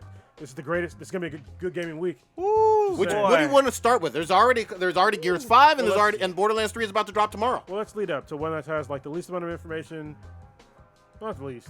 We'll start with not Ghost Recon. Jesus Christ, the one I just fucking Breakpoint. played. Yeah, you guys. Have you played it yet? I haven't played Ghost Recon, no. Okay, not Ghost Recon. It's not called Ghost Recon. Is it called? Yeah, Ghost Recon Breakpoint. Okay, yeah. The one okay, in okay. October comes out in like a month from. Yeah, yeah. I think couple days Division. ago. I didn't know Division was a Rainbow Six game or whatever. It's Or yeah, Tom It's still Clancy. Tom. Clancy. That's because it's Tom Tom Clancy. Clancy. Yeah. Yeah, I didn't know that. Okay. I thought it Make- was just Division. Yeah, no, it's Tom Clancy's Division, but it's gameplay. Each of those games have different gameplay. So Right. there you go. So I was granted access to play the. I think it was the alpha. Maybe it was the beta. I think pretty sure. It I was think the alpha. beta's coming. Okay, so I played the alpha version of the game on the PC, which is weird for me to get back into playing in a PC. It's like, god damn, it's so fucking accurate. So much killing better. everybody. Everything looks great. It's fucking. Why do I play a fucking PlayStation? Anyway, thank you AMD for giving me a key to get early access to Breakpoint. Okay. So it was it was a lot of fun. It's funny to me that how similar the Division and Ghost Recon are, but one seems to be so the Division is always like urban warfare stuff, and things are more like the enemies are more spongy. What I mean by spongy is that they're like bullet sponges, right? In Ghost Recon, they're not bullet spongy. Like a couple of shots will usually put somebody down. Both third person, though. Yeah, they're both third-person games, but one it seems to be further out. Yeah. And the other one's a little closer in. So in Ghost Recon, it's a little further out, and the Division, it's a little further in. Okay, from the camera angle. Yeah, okay. yeah. I get you. And so what I remember from like the previous Ghost Recons that I played, it was sort of RPG-ish, but now they're kind of doubling down on RPG elements. Oh. It's similar, but not too similar to the Division. Where are you in the world? You're on some made-up island. Okay. Yeah. Because like obviously the Division was in DC for this one, and the previous one was in New York. Yeah, this but one it's is not real world. Yeah, this is some like not real shit. Okay. But it's been a lot of fun so far to like go through and like pick up stuff. So I think that the way the Division plays, it'll be more fun for most people because like when you're the way that everything looks is kind of like more polished. Right, so like when you in the Division, when you pull up, like say you want to change your weapon, when you bring up that screen, it's almost like an overlay on the environment, right? So you see the environment still in the background. Okay. In Ghost Recon, when you change equipment, you have to basically hit pause, and then like the whole screen takes up. Gotcha. So it's like it's different. They both have their advantages, but I kind of prefer the way the Division is. Yeah, well, in the Division, when you're changing weapons, the world is still reactive. You can be in your menu and then get shot. You need to be in a safe place. Well, that's why they have safe zones where you can do where you're not getting shot. It's similar in Ghost Recon, but I never got into a situation where I was changing equipment and I was getting shot. But it's happened to me before plenty of times in Division. Are you doing operations where it's just a single mission and then you repeat another single mission? So this is what's kind of cool about the game. All right, this is one of the points that the Division is probably going to take over in the Division 3. So they have there's two different modes in the game. All right, that have to do with how you find shit. The first one is called like walkthrough mode, which is like the way that you used to playing games, to where you get an objective, it tells you where the fuck it is, and then you go do it. All right. But they have this new like no walkthrough mode where it's pretty dope to where it gives you clues onto where you're supposed to go, and the more clues you pick up, the better you are, the more likelihood that you're gonna fucking find it. So literally, like it'll tell you like, oh, it's in like this certain section of the map. It'll be north of this lake, and look around there, and then you'll find like your stuff. But there's no like icon that'll tell you where to go. But you said you're in a made-up world. Is it urban or is it kind of like... It's open space. So it's like there's jungle, there's rivers, waterfalls, That's all. It's big. It's really fucking big. I didn't get to go everywhere because I only played for like maybe 3 hours. Okay. But it's really big. And one of the other things that it has over the Division is vehicles. Right? So you can hop in a fucking helicopter. Like. Yeah, that sucks about the Division. You're on foot. The only thing that saves that is fast travel. Yeah, you don't have to. There's fast travel in this one too, but you definitely can use vehicles. But yeah, the fact that when you start the game, at least in the alpha, it starts with like the normal mode where it's like it gives you like icons, like where you go, and then once you get to like basically like your first base camp, it turns all that shit off, and it tells you it turns it off, but then it tells you like, hey, if you want to turn this back on, then you can do this in the menu. Nice. But I actually found it more fun to play with that setting off. Okay. Because in the game, when you're going around like finding shit, you have to when you find intel, like you actually have to read the fucking intel. Oh shit. And like, I mean, it'll pop up in like in your menu, like it'll be so you read it, but then also when you're looking at that objective, it's giving you like the intel bullet points. Oh good. To where it's like, hey, it's gonna be, on like look at this certain lake to the east, like near some other landmark, and so you go there and you'll find it like you normally would find something. Gotcha. So that seemed like way more of an organic way to sort of like figure shit out than just like, hey, here's a marker, go here. So question, have you played the classified missions on the Division 2 yet? Yes. Okay, is it similar to that then? No, because the classified missions, they give you a marker to like where the classified missions are. Okay. And this one, they don't tell you shit. Like when you pick up, so like with normal missions, it like you'll go to somebody and they'll give you the mission. They'll just give you the bullet points of like how to find it, basically. But then there's other stuff to where you're walking around and then you'll just find like a piece of intel, and you look at the intel like perfect example. It'll be like for a blueprint. Okay. It'll be like, okay, there's a blueprint. It's gonna be somewhere around this area, but you got to find it, and it'll give you clues on like where to find it. You know what I mean? Yeah. If you're not into like finding shit out or like have like kind of like a mystery thing, then you just turn the other mode back on and you're playing like a normal game. But I really appreciated that there was like 2 different modes and there was like real thought put into like the clues that was leading you to your objective. Cool. Because I literally had no problem finding any, especially the main objective. No problem finding the main objectives. You play with anybody else? No. Somebody tried to team up with me. I was like, nah, fuck you, dude. I Kirito that shit. But if people like bought the game and played it with me, I got no problem teaming up. So When does this drop? I guess you were playing the beta because it says here the beta went from September 5th to the 9th, Okay. and the street date is October 4th. Okay. Yeah. But normally you have to pre-order the game for that beta. I didn't pre-order. So. Okay. Right on. Good shit. But yeah, it seemed actually in this game you might want to team up. So I played solo and I was doing really good, but there's like certain parts like where you're kind of wandering around and you find like a small city, and good luck doing that shit solo. Yeah. Because there's like, unlike the Division, there's no cover system. Oh. So it's you were- not like it's not sticky cover. Like sometimes you get up to a wall, like you'll shimmy up against it, but it's not like the Division where you go cover to cover to cover. Gotcha. So for the most part, you're shooting out in the open, and you have to kind of like, if you're gonna have cover, you have to like move around the cover to like shoot around somebody. But you're not gonna stick to the cover. You didn't see and, any like, shield? pop in and out. No shields? Not in my class. I had like a medic class. Because if you're a solo player, like I always do, you have to basically have some sort of healing element. Gotcha. And that's what's cool about that too, is because like the healer has the ability to bring himself back to life. Nice. So you have like a healing drone that you can heal yourself with, or send it out, or if you don't use it and it's still like if it's not under recharge, you can pull your drone out and he literally takes the pack off of the drone and heals himself, and then you come back to life. So. That's good shit. Yeah, no, it sounds necessary, especially with that play style. Yeah, and they have huge skill trees. Good shit. Yeah. They had that in Division too, right? Or are you talking about the Division? No, I'm talking about Ghost Ghost Recon. Recon. But no, I'm saying in Division you had the health drone too, right? Yeah, the there's health a drone, couple. But in this one though, if you die and you haven't used your health drone yet, you can literally summon the health drone and you like take it apart. You take the piece that's gonna heal you off, and then you heal yourself and come back to life. Get you off. Shit, that's No, my kind of drone. Yeah, I mean, in Gonna the make me a Division, soundtrack's worth. yeah, in the Division 2, they have the hive, the reviver hive. You have to have it equipped, but if you go down, your reviver will bring you back up. And even if you die, you can bring. It'll bring.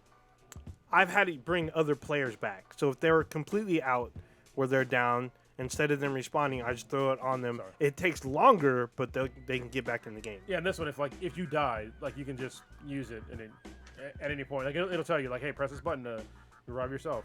So That's pretty good. Cool. Old Ninja, you doing this Gears? Yeah, Gears 5 actually dropped last week if you got early access for $2 through Game Pass Ultimate, but I picked up a physical copy on Monday night. Good And reviews. I've been playing so far. Yeah, so far, Gears 4, by comparison, had really great graphics. You can tell that they were playing with the Unreal Engine 4, using weather effects and doing semi-destructible backgrounds. Gears 5 doubles down on that and like goes up a bit above and beyond. The flora and fauna look better. Like weather affects your gameplay, stuff like that. Actual destructible backgrounds are more in this. Wait, are you not able to shoot correctly when it's raining or something? How does No, it like affect- wind effect will push your character and stuff where you're trying to run and stuff like that. Oh, Like okay. your shots will be affected by wind as well. Visibility is different when it's raining, kind of stuff. There's a lot of snow stuff. There's a lot of like more like particle effects. So it's easier to like kick around stuff and not have frame rate drop, unlike in Control. Control has a lot of shit going on, so the frame rate will drop because you're in big open areas that are multi-tiered where you can like move shit around, but then it drops the frame rate. Where Gears does it where if you can move a bunch of shit around, they like localize your gameplay view. You're like in smaller compartments and stuff like that. I'm sorry, real quick though. Tell me, so we don't have the normal protagonist. It's like the daughter of who is it? Who is it? No. So you start off It's not as Phoenix, right? Or Marcus? You start off as the son of Marcus Phoenix, and Okay. he's part of your squad. So a lot of unless they've died in previous Gears, everyone's back so far. So if your character I thought died, you were a female character. she's in the game, but you don't start as her. Oh, okay, gotcha. So I mean, she's on the cover. Is she? But is she related to? I'm Not playing yet, through you don't the- know? I don't know. I'm on this. There's 3 acts. I just hit the second act like last night. I don't know how much of her is part of this game, but so far it's all been James Phoenix, the son of Marcus Phoenix. He was all Act 1 so far. That's so interesting because it just from the ads itself. I Yeah, haven't played just the from the game. ads, exactly. The ads, I thought she was it. Yeah, that's Like what you- she's front and center. That's what you would. She is on the cover, but so far you don't play as her until the second act. Well, into like the very beginning of the second act. First part, it's you and like your squad, which I'm going to talk about because it's kind of a negative for me. But Okay, go ahead. the campaign so far has been great. The controls are familiar enough, but there's been some pretty big changes. Whereas before, you can only melee with certain weapons in previous gears. This one, everybody melees because you have a shiv. You can knife. So you can knife like all day. You can just like continually knife and pause, or you can do like a 3-hit combo knife, which has like a slow cooldown. The melee in previous gears used to be the secondary function on particular weapons. Now that's uncoupled. Now the secondary active on other weapons is a different button. Like now, for instance, there's they took a lancer, took out the chainsaw, but added an underslung grenade launcher. Wait, they took out the goddamn. That was the go-to point of gears. No, there's three lancers now. So there's the retro, the classic, and now there's the grenade launcher lancer. I like that fucking the chainsaw. Yeah. There's 'Cause still you cut the them chainsaw. from neck to fucking nutsack. Yeah, That you shit is can great. you can still do that. You can still have the classic lancer and still do that. But they also give you a new lancer that has an underslung grenade launcher where you shoot and it pops up above an enemy and then rains ordnance on an enemy. So they have that, and it also has like rounds. Now you have to actually pick up rounds for the grenade launcher as well as rounds for the bullets. So now they have two types of ammo. Also now, which they added to gears, there's a skill tree for one of the players. The player is a robot.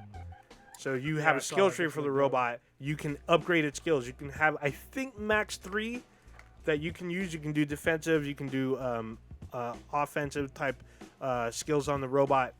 Someone can play as a robot, which I think is a negative because in Gears 3 you could play 4 cogs. This one you can only play up to 3 people, 2 humans and 1 robot, which I think is still a slap in the face. At least in Gears 4 you can be 2 people. This one you can be 3. However, I think that they should have been 4-player co-op from the jump. Yeah, They no should have shit. kept that What going. the fuck? It's a little weird, but the game it's That was still one good. of that was one of the selling points, man, No, of this well, franchise. No, that's not true. Because the first 2 games you can be 2. You can only it was 2-player But co-op. from 3 on, From 3 only is maybe 4-player. I never co-op. played 4. Yeah, You're probably part right. 4 is only 2-player. This That one 3-player. Seems like they're taking a step backwards. Yeah, so That's that's what I'm trying to say, that- too, yeah, like- that's a It'd negative be for like, me. what if Borderlands only had 3-player co-op now? Yeah, That'd be so weird shit. it's kind of weird. So I'm just like, at most of the time, you are 4 people deep or more, but yet you can only play as 3, which is kind of irritant to me playing through the campaign so far. It's not a deal breaker, but it's just like, dude, come on. You guys have the capability. This will run 4 people. We did it on a 360. It's not going to break the fucking game, but so far it's still with 3 people still seems to Marcus work. knows they can't be too good. They gotta stay in fucking second place. Oh, Actually, yeah. they're gonna be in third in a minute. Did they add? Did they have that horde mode? So they have horde mode, and they also have a new mode called escape, which I wasn't sure about, but I didn't know I needed this. So yeah, this new mode is kind of crazy. So I'm trying to do this as best I can. There's a lot of shit going on in this mode. Basically, you start off getting captured. You let yourself get captured. You get put inside a hive. It's basically kind of like Aliens, James Cameron's Aliens, where you go to where the eggs are and whatnot, and you set a bomb to blow up everything. Well, not blow up. You set up a biological bomb. It's poison. You set the poison off. You have 30 seconds to get a head start ahead of the poison. The poison will flood the whole entire map, and you need to make it to the extraction zone. Oh shit! You start off with 1 weapon and has limited ammo. You need to kill people to pick up ammo, and along the way you can find ammo rooms, or they call supply rooms. You find supply rooms which will have ammo boxes and potentially more ammo or more weapons. So you start up limited ammo, limited 1 weapon. You need to build up and make your way to the extraction. You will know you are halfway to extraction because there is a decontamination room that serves as a save point. Okay. So if you die before that, you restart. If you die once you hit decon, you restart at the decon room. There's kind of like boss enemies kind of hidden in, and the map kind of changes. The way the map changes, the layout is the same, but like if you play your third time through in the same map, certain doors will be closed while others will be open. Where you had a supply room, now that room's locked and supply room's moved somewhere else. But This sounds kind of dope, man. yeah, so Dude, this is like if you grew up in a ghetto and you had to put those little bug bombs in your house. yeah, I mean, Inventing literally. that, you put it in the bottom, you had to fucking run. Yeah, out you of the gotta house run. before you That's fucking die. literally what you gotta do. It's cool because you're 3 new characters. If you pre-ordered, you can play as characters from Terminator: Dark Fate, Oh shit. or you can play as some of the Spartans from Halo. So shit. I have Sarah Connor for this mode, so I'm running through with Linda Hamilton with shotguns, blowing away fucking swarm and shit. It's fucking crazy. Quick question though. So one of my I like the Gears franchise. Don't get me wrong, but one of my critiques of it is that at least with 2 and 3 when I played it way back in the day, I felt a little bit lumbering and I was not as agile as I wanted to be with certain characters. How does this feel in terms of the movement and the duck and cover? Are you more agile? Not saying it's like going to be like Uncharted per se, but do you feel more in control and agile with your rolling and duck and cover? Yeah, of course. It's still Gears. But forgot to mention. So the melee button has more prominence than before. So now in Gears 4 and I think 3, what they did is if you were cover to cover with an enemy, whoever did it first, whoever hopped over first, you would stun the other character, would spin them around to where their back is facing, which leaves them open to be shot. Now they added, if you get spun, you have a quick second to counter melee, which will insta-kill your attacker. Oh, this is PvP. Yeah. Okay. Well, no, this is PvP as well as, this is every mode. Oh, wow. If you're cover to cover, if someone jumps over, whether they're NPC or another player, you have a chance to counter and insta-kill the enemy. I like it. Also, if you're in cover, if they're in range, you can be in cover, reach over and grab them out of cover, and insta-kill them as well. Goddamn. So there's a bunch of shit you can do in this game that's crazy. That about- you can be down and dirty, quick and fucking crazy. What are you, 8 hours in, 10 hours in? Not even close. I've been playing a lot of Escape because I didn't know what was going on. Another thing that's cool about Escape is you can create your own maps and upload them to the community. Gotcha. You can build your own fucking map, create your own shit, build your safe rooms, set your exits, they give you the pieces, you just put it together however you want, upload it, give it a name or whatnot, and the community votes if they like it or not, and it'll be featured where you can play. Well, let's do this. Let's hold on for now with it, just because you're still ongoing. I'm still in the campaign. Yeah, yes. you're still ongoing, and I'm playing a lot of Escape. Yeah, and it sounds like we'll keep revisiting it, Oh, but yeah, that's yeah. a good initial review. Oh man, it's been a lot of the things I didn't like about 4, but let go, they fixed for this. Good shit. The one thing I do not like, which is a huge negative, is that this should have been 4 fucking player co-op from the jump. That's what it That sounds is like. that is a huge fucking negative. They did it in 3. In a fucking 3 had a storyline built around 4 characters. Yeah, I and there's remember that. plenty of cogs that you're introduced to, and that have survived the franchise that you should be in this game. Yep. But you're only doing 3, and a lot of people don't like being the robot. So Speaking of 4-player co-op, big game dropping tomorrow. Hell yeah! What y'all think? This is why 2019 is gonna be a good year for games. Yeah, it's even gonna though be we've had like the past 6, 7, 8 years have all been good years for gaming. Of course. You know what I mean?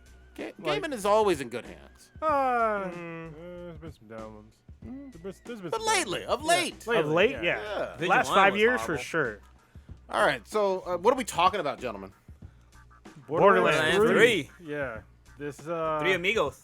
I've been looking forward to this game for like the longest time. I remember when I first played Borderlands on the PC, I was blown away. I was like, holy shit, this game is amazing. And the funny thing is that I remember like reading about Borderlands in old, I think it was Electronic Gaming Monthly, EGM. Is that still around? No, I don't they think folded so. a while There is ago. no more gaming magazines that out. No, there's still a few. Yeah, There's yeah. Edge. Edge is still out there. And the one from GameStop. Really good. Oh, for now. Game with Informer? GameStop. Yeah, Game Informer's still around. There you go. So I remember when I first read about the game, and it looked nothing like the way it does now. So originally it wasn't supposed to be cell shaded. Nope. It was supposed to look realistic as fuck, and I was like, dude, this looks cool as shit. I can't wait to play it. And then they eventually they changed it to shell shading, and it was like I was confused. Then I picked it up anyway, and I was like, dude, at the time, that shit was fucking game changing. There was no other game like it.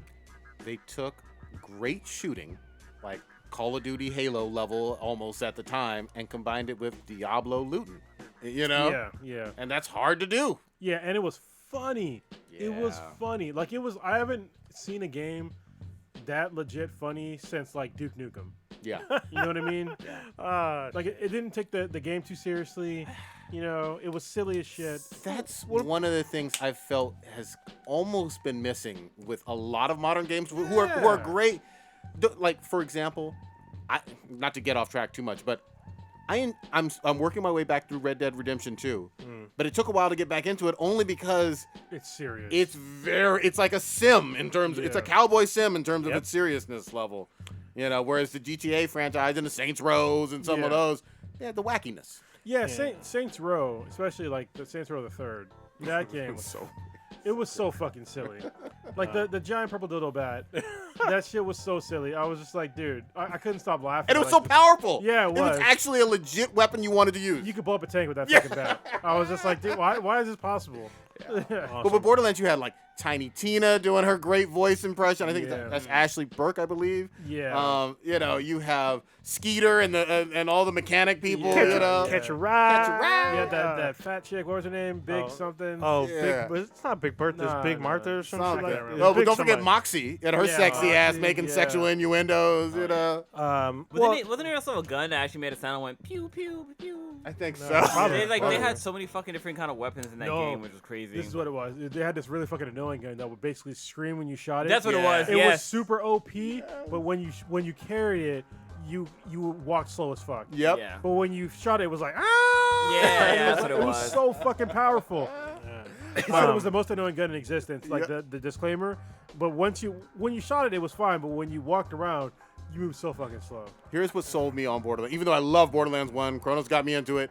On Borderlands 2, I loved Salvador the Gunzerker. And I know I've told this story before, but he has a fucking skill tree that if you get to the bottom, I think it was the one on the middle, his last skill when you get like 50 points was a sexual Tyrannosaurus. He would double flip you off and say, B is for bullets, bitch, and go invincible. I was like, I'm fucking sold, man. Yeah, that's crazy. When Classic. Actually, I think Uncharted 4 had a good amount of humor to it, though. I didn't think that took it. it wasn't Not on at this Borderlands level. level. No, it's not. No. Of course not. It's not on Borderlands level because I think that's probably one of the most wackiest games that had like really good gameplay, but everything else is kind of serious nowadays. Everything is like world bending, world saving, universe saving. Yeah. Everyone's gonna die. Yeah, You're the only one who can do it. Type shit. I like playing some fucking silly But games. what's so cool about Borderlands is that like you can squad up with friends, and like if your friend had a weapon that they didn't want anymore, Just they can swap. donate to you. You just give it Yep. like you Just drop it on dupe the it, ground, like here you drop go, it. man. Like, oh, you're level 16 now. I'm at level 30. I got this badass fucking gun that's gonna work for you. And they have doubled down on that in Borderlands 3. Nice. So not only are there like way more fucking guns, and they're like more unique, they have like 2 different modes that you can play. So previously in Borderlands games, when loot dropped, it was kind of like a free-for-all, right? If you picked it up, that's who got it. Yep. All right, but in this one, not only do they have instant loot, so instant loot means that if I pick up a gun, the gun is technically still there for someone else to pick up. Oh, nice. And what makes it even better is that if there's a huge disparity in levels, it'll instantly level the gun for me. So Nice. for you, if you're level 55, you pick up a gun, it'll be at your level or higher, right? But if I'm level fucking 12 or Oh, so 100, it'll kinda- Yeah. it'll change it. Oh my cool. God. And then also with the enemies, it'll also level scale too. Nice. So if they're shooting at a level, 100 guy, it'll do damage, but it'll do the same percentage damage to like a level 10 guy. Well, Quality that's- of life Yeah. change. That is great. But you can also switch back to the classic mode. So if you want it like the old school Borderlands, Yeah. you can do this. You can do it to where, hey, if you really need to level up or some shit, you can hop into a level 100 game, or probably like level 50 or something like that. And one shot will kill you, but at the same time, you're still getting experience points from the like fucking level just 50. being around. Love it. Yeah. So Love it. you can. I think from the vast majority of people, they'll change it to like the new way to play. Yeah. Whether it's instanced. Yep. You know, I think that's more fair. Yeah, of course. No, I get it. That's a great perk. The other thing, though, I can't mention Borderlands without giving some credit. Borderlands really taught me, and I know I'm not a PC guy, so I'm talking about from a console perspective, what really great DLC is all about. Oh yeah. Yeah. Because they hit it out of the park from the very first one. They said, hey, we're going to hit you with 4 great DLCs that expand the story, give you great loot, change the level cap, and you're going to love playing every single one of them. Yeah, and what their DLC too is that they also had either free or DLC. I think that most of the characters were free, right? The add-on Yeah. characters. Yeah, Most yeah, I of them feel were, so. yeah. Yeah, 'cause I remember one of my favorite characters was what the fuck is her name? The chick that had the fucking mech. Yeah. Like that was my shit. Is that the girl Tiny with the mech. Tina? No, Or it wasn't no? Tiny Tina. It was a It's one of character you the could playable play characters, as. Yeah. And Oh, I know who you're talking she about. had, like, Yeah, a robotic yeah. arm and shit. Yeah, she was great. She's my favorite character of all fucking time because that fucking mech, like, you can upgrade it like so much where it's basically shooting lasers and rockets and fucking bullets and shit at the same time. And I was like, dude. Yeah. And it would slash people with fucking like these crazy electrical fucking necromancer? claws. It was yeah, the necromancer. super OP after a while. The mechromancer. Yeah. What was her name though? It was she was called the Necromancer. Gage, that's what it was. Gage, That yeah. was it. Gage Yep. the Necromancer, and she was a DLC character. Mhm. And then so was the Psycho guy. I forget his Yeah, name. yeah, he Craig. was great too. Yeah. Craig or Krieg? Krieg. Yeah. Yeah. Krieg? Yeah. Yeah, Krieg. So who I you? feel- Oh, go ahead. I was gonna say I feel that Mad Max Fury Road was based off of Borderlands. Some of the characters in there were Maybe. very Yeah. fucking similar. Yeah, like Oh, the I remember explosion dude. Yeah. Borderlands 2, I had Zero. I played as Zero because I wanted to be an assassin. Everyone said it sucked.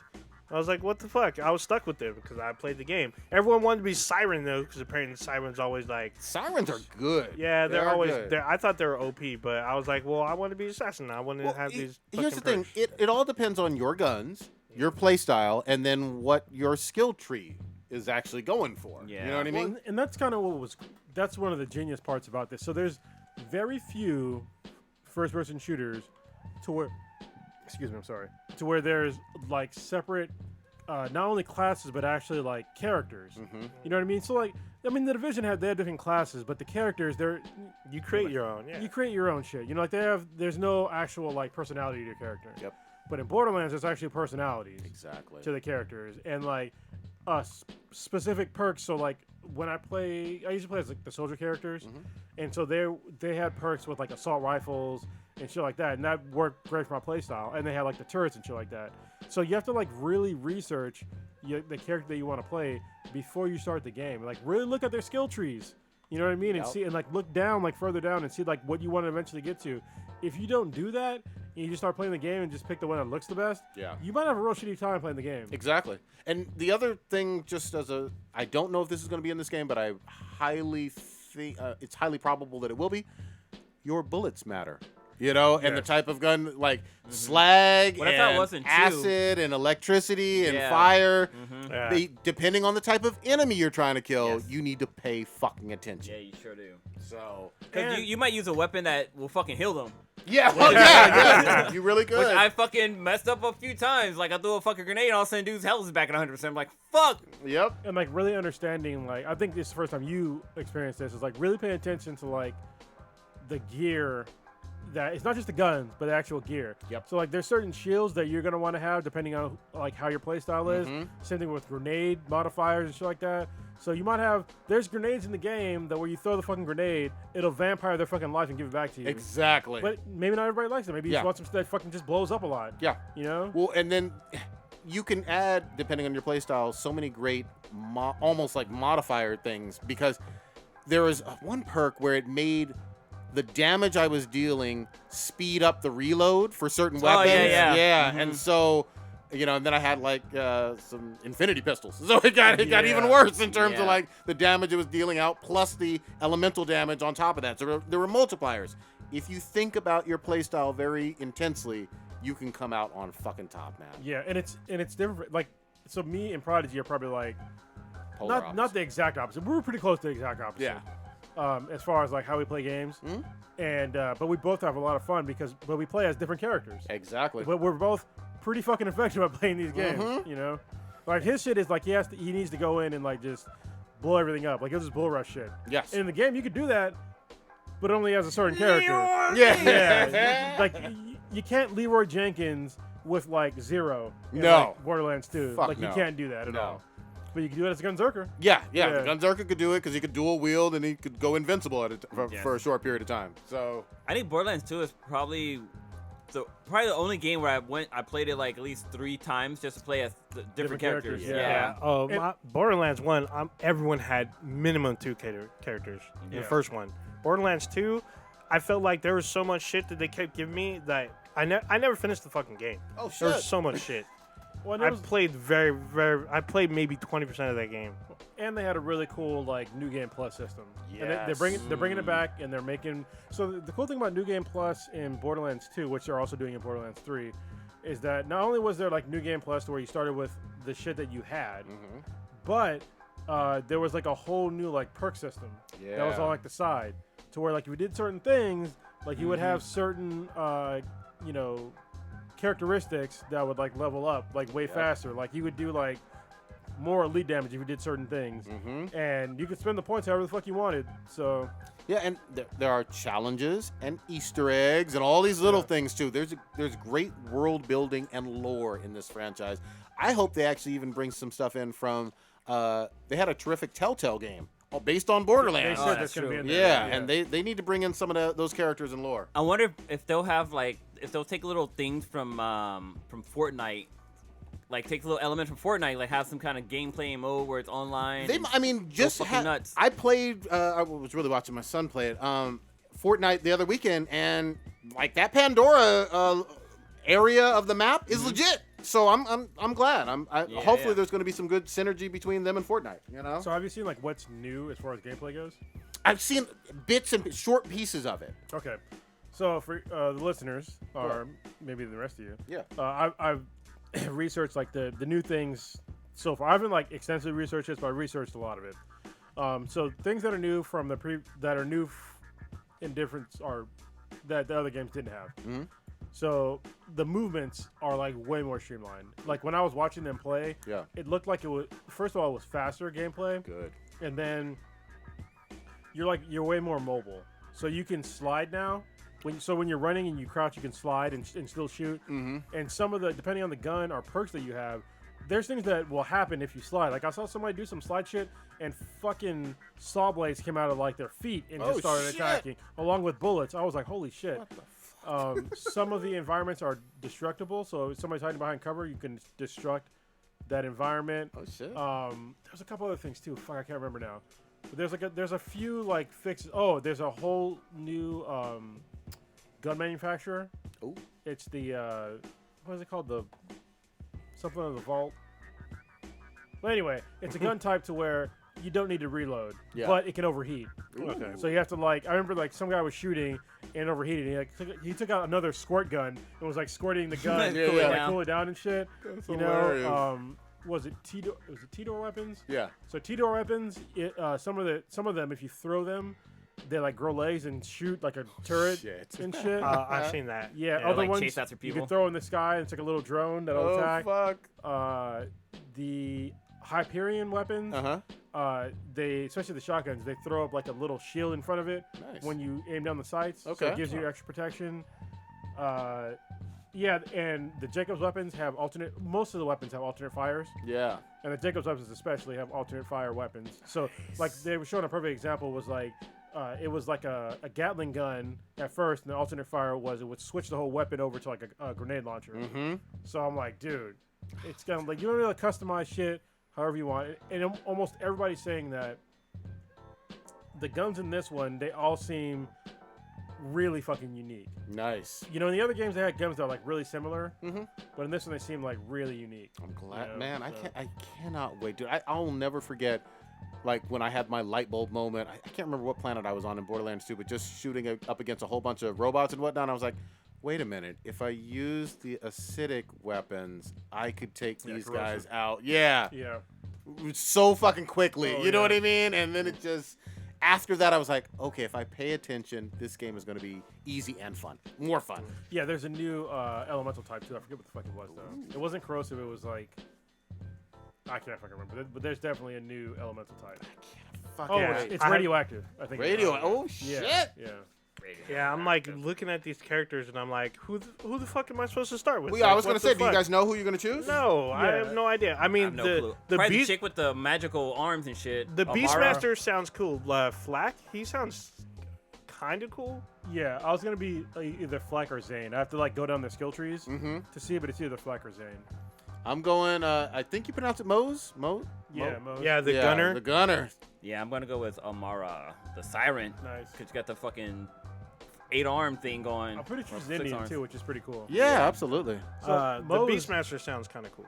Yeah, because they're basically like drones. Yeah, but they attacking puke acid on people. I was like, Yeah. what the fuck? You were So- saying about Mose? Yeah, so Mose apparently you can customize like the mech. Yeah. So you can like add on attachments, take away attachments, and like just make it the way you want. Yep. I'm gonna be a big ass fucking tank. God damn it. It's gonna be great. I they didn't got understand. I need to look at Zane's skill tree because it looks like I know he's able to make a clone of himself. Yeah, and he's also like, either he's the only one. I'm pretty sure he's the only one that can have 2 different active skill trees at the same time. Ooh, shit. That So, sounds fucking but useful. but I need to read his skill trees first. Okay. Right? So So if they the- don't align to me, then The skill trees are available online. You Yeah, can see I'm 'em now. reading them now. I gotta read them. They go to 6 tiers, and then like I can't tell if there's a master tier or if that's like a mid. Well, and they may add a whole nother like branch They'll probably after add, launch. They're probably Yeah. gonna add. So- They're probably gonna add more characters. This shit's way too fucking long to try to read right now. Holy Yeah. shit. yeah, there's so- a lot to read. So if you're new to Borderlands, it would behoove you to actually read the skill trees of all the characters and figure out which one is the best for you. Like literally read every single fucking skill, and then see which first of all which character, and then which skill branch would be the best for your playstyle. There you Fuck go. it, just jump up in there, man. Yeah, you fuck can it. do that. This might be the first time where. Well, actually, is it? Can you have more than 4 players? No, And can it's only do 4. 4 is the Okay. max. Battlefield 5, you can have 5 in a squad. I was gonna say this Same. might be the I never first got time Battlefield. everybody on Beat and BTI squad up. We squadding up this weekend. God damn it. Well, I know I'm getting it, so Blue's gonna help me out. Yeah, He's gonna pick up the game for me. run recon. Yeah, because I think our lady friends Mm-hmm. are gonna be out having dinner or some shit. Yeah. So, The hell? oh, but Scissors? you're getting it digitally. Yeah, so you're I fine. just pre-ordered on Yeah. the PS4. I don't do digital shit unless it's on PS4. Yeah, I'm getting a so. physical game. I'm getting a physical disc, so I have to pick mine up at 9. Oh, that reminds me. After we Or- finish this yeah, conversation, no. I'm gonna bring up something I heard earlier today, but. No, do it. Do it now. Well, no, we're still talking about games. Well, so Transition. God damn it. all right, just you know how we do let's it. transition real quick. So there was this, I guess, like a report that came out earlier this week where apparently CDs and record players or records are on the rise. Yeah, yeah. I've seen. I've That heard. more and more people are starting to buy more digital or more hard copy content than they So, were ever before. Check this shit out. I was at Target yesterday, and there's a fucking vinyl of the songs for Stranger Things.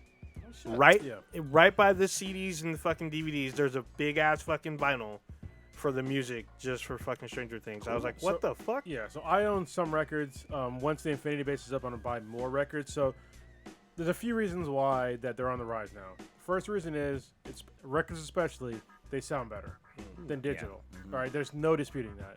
So anybody that's thinking about digital music sounds decent to you, like if you're just like doing shit, but if you're like trying to, I mean, you can still enjoy it. But any digital music, it's still ones and zeros at the end of the day. So it's either on or off. So at the end of the day, there's no like real waveform. Yeah. Right? On records, there's a waveform. So things will sound warmer if you're actually listening to it. You know what I mean? I mean, you can listen to music and it's still fun to listen to on digital. It's convenient, but records still hold the edge as far as sound quality goes. The second reason why is the same reason why I don't fucking get digital games. All right, it comes down to digital rights management. So unless you're buying your digital music and like downloading it, if you're like relying on some, like if you're using like Amazon Prime Unlimited Or Spotify. or some shit like that, anything that has to do with digital rights management, you can get fucked. I've gotten fucked before about digital rights management because I had Zune Music, right? Where I had a bunch of shit. I was subscribing to it like for a long ass fucking time. I had all my music, but unless you download it and paid for it and like literally have it on your hard drive and it's not attached to DRM, if it's a DRM fucking file and the DRM server goes away, your song no longer works at all. That doesn't exist with physical copies. And don't get me wrong, somebody's gonna be like, oh well, CDs degrade over time. Yeah, you're right. They do degrade over time. It's a long fucking time. But Yeah. it degrades over time. Records, You can break them, but you can break them, but they're good to go. They wear out. Yeah, but it but takes a fucking long yeah, time. it takes a while. Unless you're a fucking DJ. Yeah. I mean, they'll wear out if you're a DJ, but if you're just playing them like normally, you'll be fine. if you, I was gonna say, like, remember back in the day when you listened to a tape so much it fucking pop. Yeah. oh no, I listened to cassettes, yeah. where it got I had, wound a up. few and I had a shit. few records kind of warp or whatever. From Oh, way because back from in the day. heat. I mean, I don't know if it was heat. I think it was use. your Oh, I your haven't- your best bet is to like you either buy a CDs or records and then rip them and put them on your computer. That way yeah. you own it. Yep. You know what I mean? That way you own both copies and you're good to go. But I don't put a lot of stock in DRM because people that get DRM shit, they just assume that service is going to exist forever. Yeah. All right, we're in like the infant, not even infant stage. We're in the fucking like fetus stage of tech, as far as like digital shit goes. And people assume that shit's gonna last forever. It's fucking not. Amazon can fold fucking tomorrow. It's not likely. They're pretty fucking big, but all your fucking music services and all that shit, it could end on a whim What- and you lost all your shit. It's we interesting. said we thought MySpace was gonna last forever. Yeah, Yeah, right. yeah. I mean, MySpace Facebook's is still on there. around. However, it is not what it used to be. No. Not I was even gonna say close. with Amazon, like even like I have Amazon Unlimited for their music service, and like I have it too. you can add songs all you want, but doesn't mean they're going to be there. Cause like I went to try to listen to Rihanna's Under My Umbrella song, and it's not on there anymore. Yeah, happens It's, all fucking time. it's all of her content's been fucking pulled from Amazon. I'm like, fuck, I hella wanted to listen to that song. And sometimes it's not even just that it's gone, it's just that they change it to like a different like section on their shit. So like the album will be grayed out, but if you search for the album again, like you'll Yeah. find it, and it's like what the fuck? Like it's super fucking wonky. Yeah. Damn. Yeah. And it's not just Amazon. It's Yeah. multiple. It's digital multiple. I services. mean, same thing with fucking everyone this applies to Gears 5. Everyone that fucking paid $2 for Game Pass.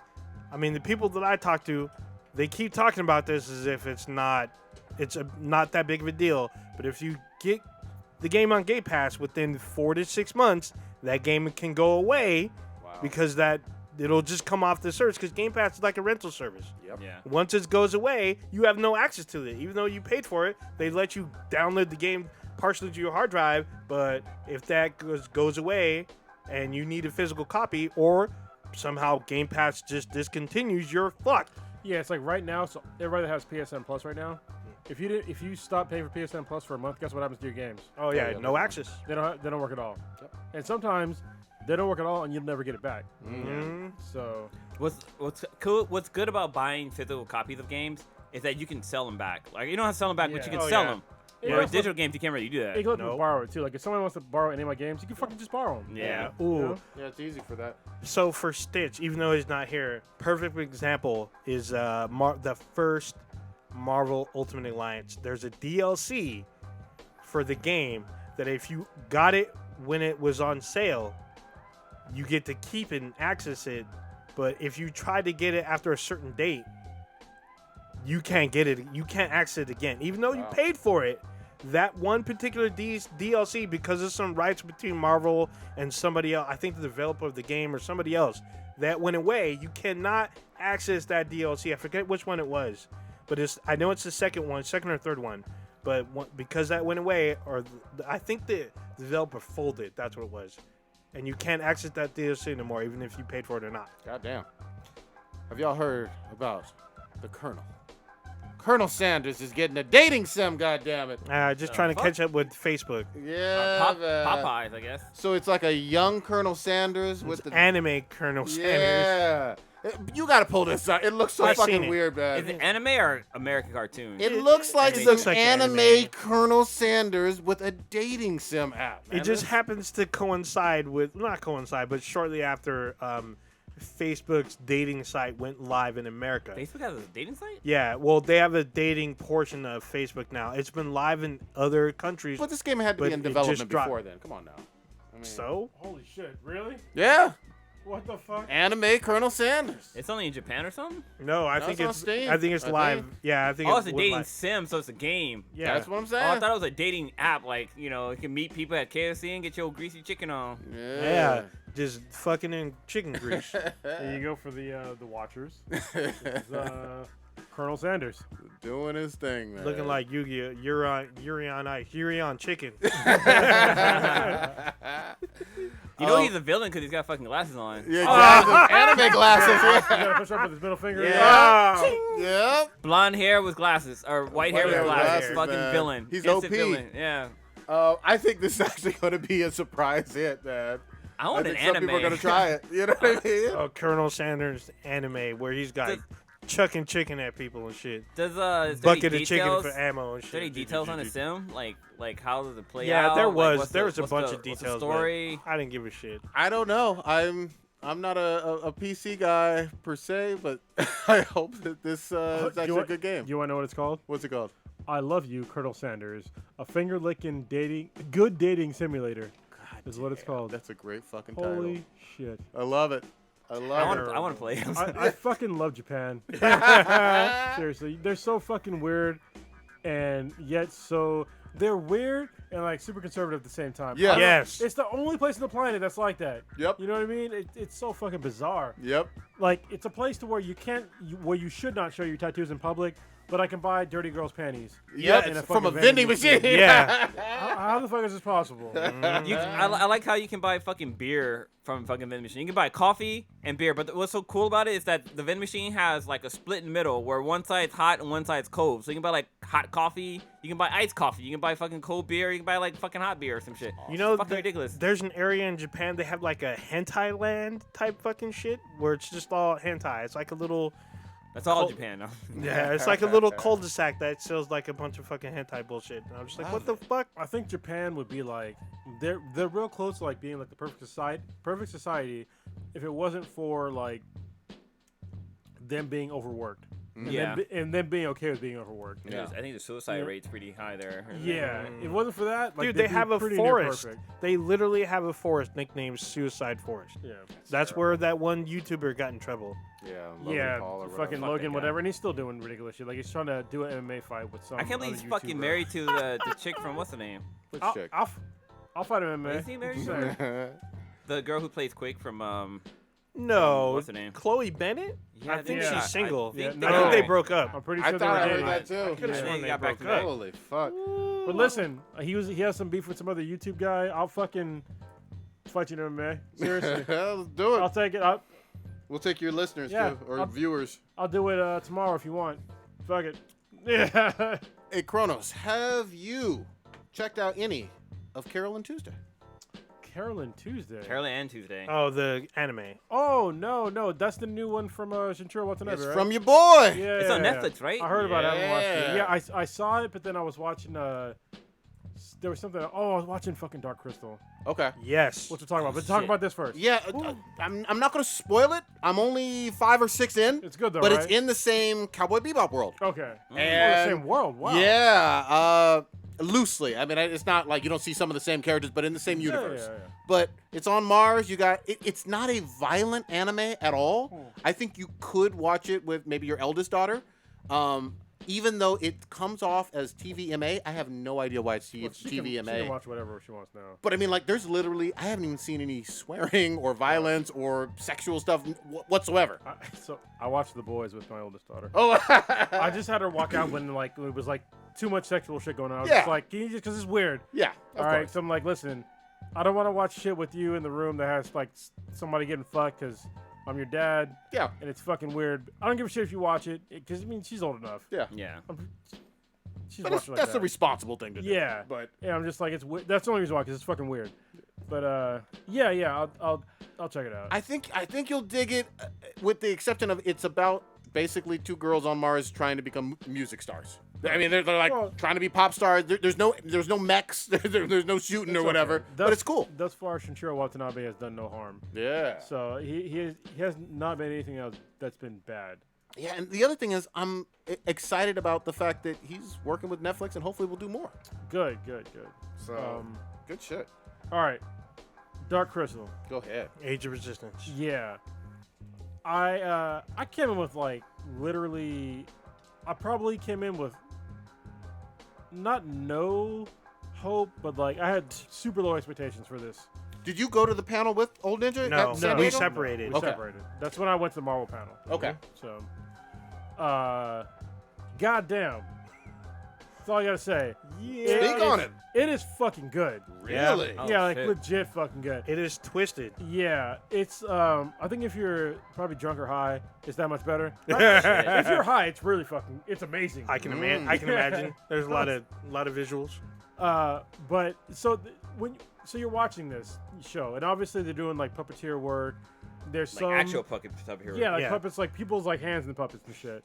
And it's like a mix of like puppeteer work, and there's some CGI too, but it is so well done that it's like goddamn. Like there's times where like I'm watching everything happen, and I have to like step back and like think in my mind, these are fucking puppets. Yeah. Like Wow. they're Yeah. fucking puppets. It's that good. Like they crossed the line between like they crossed the uncanny valley, What? and I'm just like, how is this even possible? Like they're obviously puppets, but it works. Like I think it's the fact that they're doing a really good job with the puppets, Okay. and then a really good job of like the voice actors. Is the world believable too? Oh, yeah. 100%. If you Okay. Yeah. watch the original Dark Crystal, it just expands on this world, and the cast Star-studded. is star-studded. A special shout out to Simon Pegg. Wait. Tell me these other stars. You said Simon Pegg, but who are these stars? Oh, So you talking about star so studded. Simon Pegg. Speak on. Where are the so receipts? almost pretty much half the cast is Game of Thrones. So you Okay. have Natalie Dormer, you have Lena Headey, you have Natalie Missandei. Her name is Natalie. I don't know her last name. Mark Hamill's in it. Taryn Edgerton, Mark Strong. Oh shit. Yeah. Keenan? Helena Bottom Connor. Yeah, Keenan Keenan's Michael in there. Key, Andy Samberg, Eddie Izzard's in there. Eddie Izzard, Jason Isaacs. yeah, Alicia Vikander, who was that's Tomb Raider, right? That's a Tomb yeah. Raider chick. She's yeah. also married to Michael Fassbender. No shit. Oh yeah, Wong from MCU. Ooh, He's in Aquafina's it. up in there? Yes, Yeah, Aquafina's yeah. in it. Mark Sigourney Strong, Weaver. What the? Yeah, fuck? the list goes Seriously, on and on. yeah. They got some big Oh, fucking Helena Bonham Carter. Yeah. Shit. Sigourney Weaver. Look at all these people. Wait, they got Damn. Sigourney Weaver up in that Yeah. bitch? Yeah, Sigourney Weaver's in it. Also, the chick damn. from she was in Ready Player One and Ant-Man and the Wasp. How She's the in fuck this. they afford all these great stars? They have I don't fucking hell know. I don't know, but they do not slouch with this shit. They bring it Yeah. for this fucking show. It's literally like watching Game of Thrones with puppets. And it's fucking dark. I was Really? like, dude. I People know get the fucked original up. one. The original one was fucking dark as fuck. Yes, it It was. was scary for a fucking puppet thing, and it was PG. Yeah, this shit, it's pretty fucked up. What's the rating on this one? What? I don't know. That's a I mean, good question. There's no like, obviously there's violence, but it's not like there's no blood. No, that's not true. There is blood. How far are you? Maybe episode 4 or 5. Okay. Wait, it's Yes, a there's series? blood. It's not Yeah. a Yeah, movie? series. Yeah, it's a Yeah. series. Oh shit, I didn't know that. Yeah, there's blood because someone dies in a very fucked up way, and there's blood. Oh, okay. So But- yeah, it's rated PG. Yeah. Yeah. TV PG. I don't Holy see shit. how because people get fucked up. It's People do fucking get fucked puppets. up in Yeah. fucked up ways. Like they still basically still bitches souls. So I'm just like, what the fuck, man? They sure do. Yeah. And they scream about it. They throw parties about it. It's fucked up. Yeah. And this is a prequel to the first one, right? Yes. Yeah, And it's cool because those of you who are quote unquote purists, when you see the beginning, you might freak out about, oh, that's not how the story goes. You have to keep watching. Wait, I'm sorry. Wait, hold. I'm sorry. One quick sec. Something just popped into my head. This is the Jim Henson studio, right? Oh yes, all Jim Henson Well, studio. but here's where I'm going with that, though. Hold on. Stay with me. I know you're going. This is a Netflix original, but Disney, Disney. owns the Jim Henson studio. Is this Disney working with Netflix for this one endeavor? Technically? It's probably like Jim Henson Studios working with Netflix, and Disney's just like, we'll give you money. Wow. Probably because Disney's this is logo's what- not this is on what- it. This is what I'm pretty sure happened. Okay. Disney was like, Wayne put money in the fucking puppets. Not anymore. Yeah, Oh, yeah. I So got they were you. like, oh, you want this? All right. Yeah. So we'll give this to you, but you're going to pay us.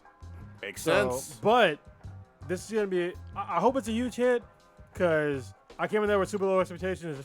It's fucking blowing me away. Yeah. Nice. I did not expect to like this. How many episodes we talking about? You said you're on 4 10. or 5. There's 10 10? episodes. Okay. I just finished episode 9 last night. So I'm gonna watch episode 10 probably tonight or tomorrow. And 30-minute episodes each? Hour-long So, episodes. well, mostly hours. They're 50. They're like yeah. 57. maybe 56 Damn. minutes. Okay. They're- A lot of it's- shit goes down. It's worth watching. Shit. Like the first episode was good, and it just keeps building, getting better and better and better. Yeah, They do a really it good gets job of like, darker. storytelling. It gets Yeah. darker and darker. If you only 4 and 5, shit pops off even more Yeah. as you keep Well, yeah. going. I'm like, holy shit. It's just going up, like as far as Damn. like the entertainment value. The characters, it goes deep into like racist shit Mhm. between there's like layers in the racist shit, and I was just like, dude, like for real? There's that, but there's also classism. Yeah. There's genocide. I mean, genocide's coming. Yeah. You know it's coming, but it starts with like a spark, a literal spark, yeah. and it just PG keeps puppet going. show? What Oh the man, fuck is going with on? some CGI soul sucking. Man, it is dank. It's a dank fucking show. It's that fucking the peeper beetle. Remember that shit? The peeper beetle. Oh yeah. I was like, what the fuck? So I just looked up. Disney does not own Jim Henson's company. They only own the rights to the Muppets and Bear in the Big Blue House. There- That's that the makes- clarification. There you go. Okay. So they only own. The That makes Muppets. sense. It's funny because the Muppet Show was gonna when it was gonna return to the Disney Plus, and they just canceled it. I think this week. Dude, the Muppets Tonight was such a fucking funny ass on show. ABC? Oh my god, that show was so fucking dank. I really wish they kept it on. It was. They were gonna bring it back. They chose not to. So let me just. Oh god. I'm just gonna tell you one part about this fucking show that was fucked up when I was watching it. They had this thing called the peeper beetle. Mm-hmm. All right, and it's just fucking. It's like basically a fucked up worm that they put on. They put somebody's head in a cage, and the cage shrinks to like fit their head, and they put like this fucking crazy worm thing in the top of the fucking cage, and it goes into somebody's eye and like eats their eyeball out. What the fuck? And I was like, dude, like what the fuck?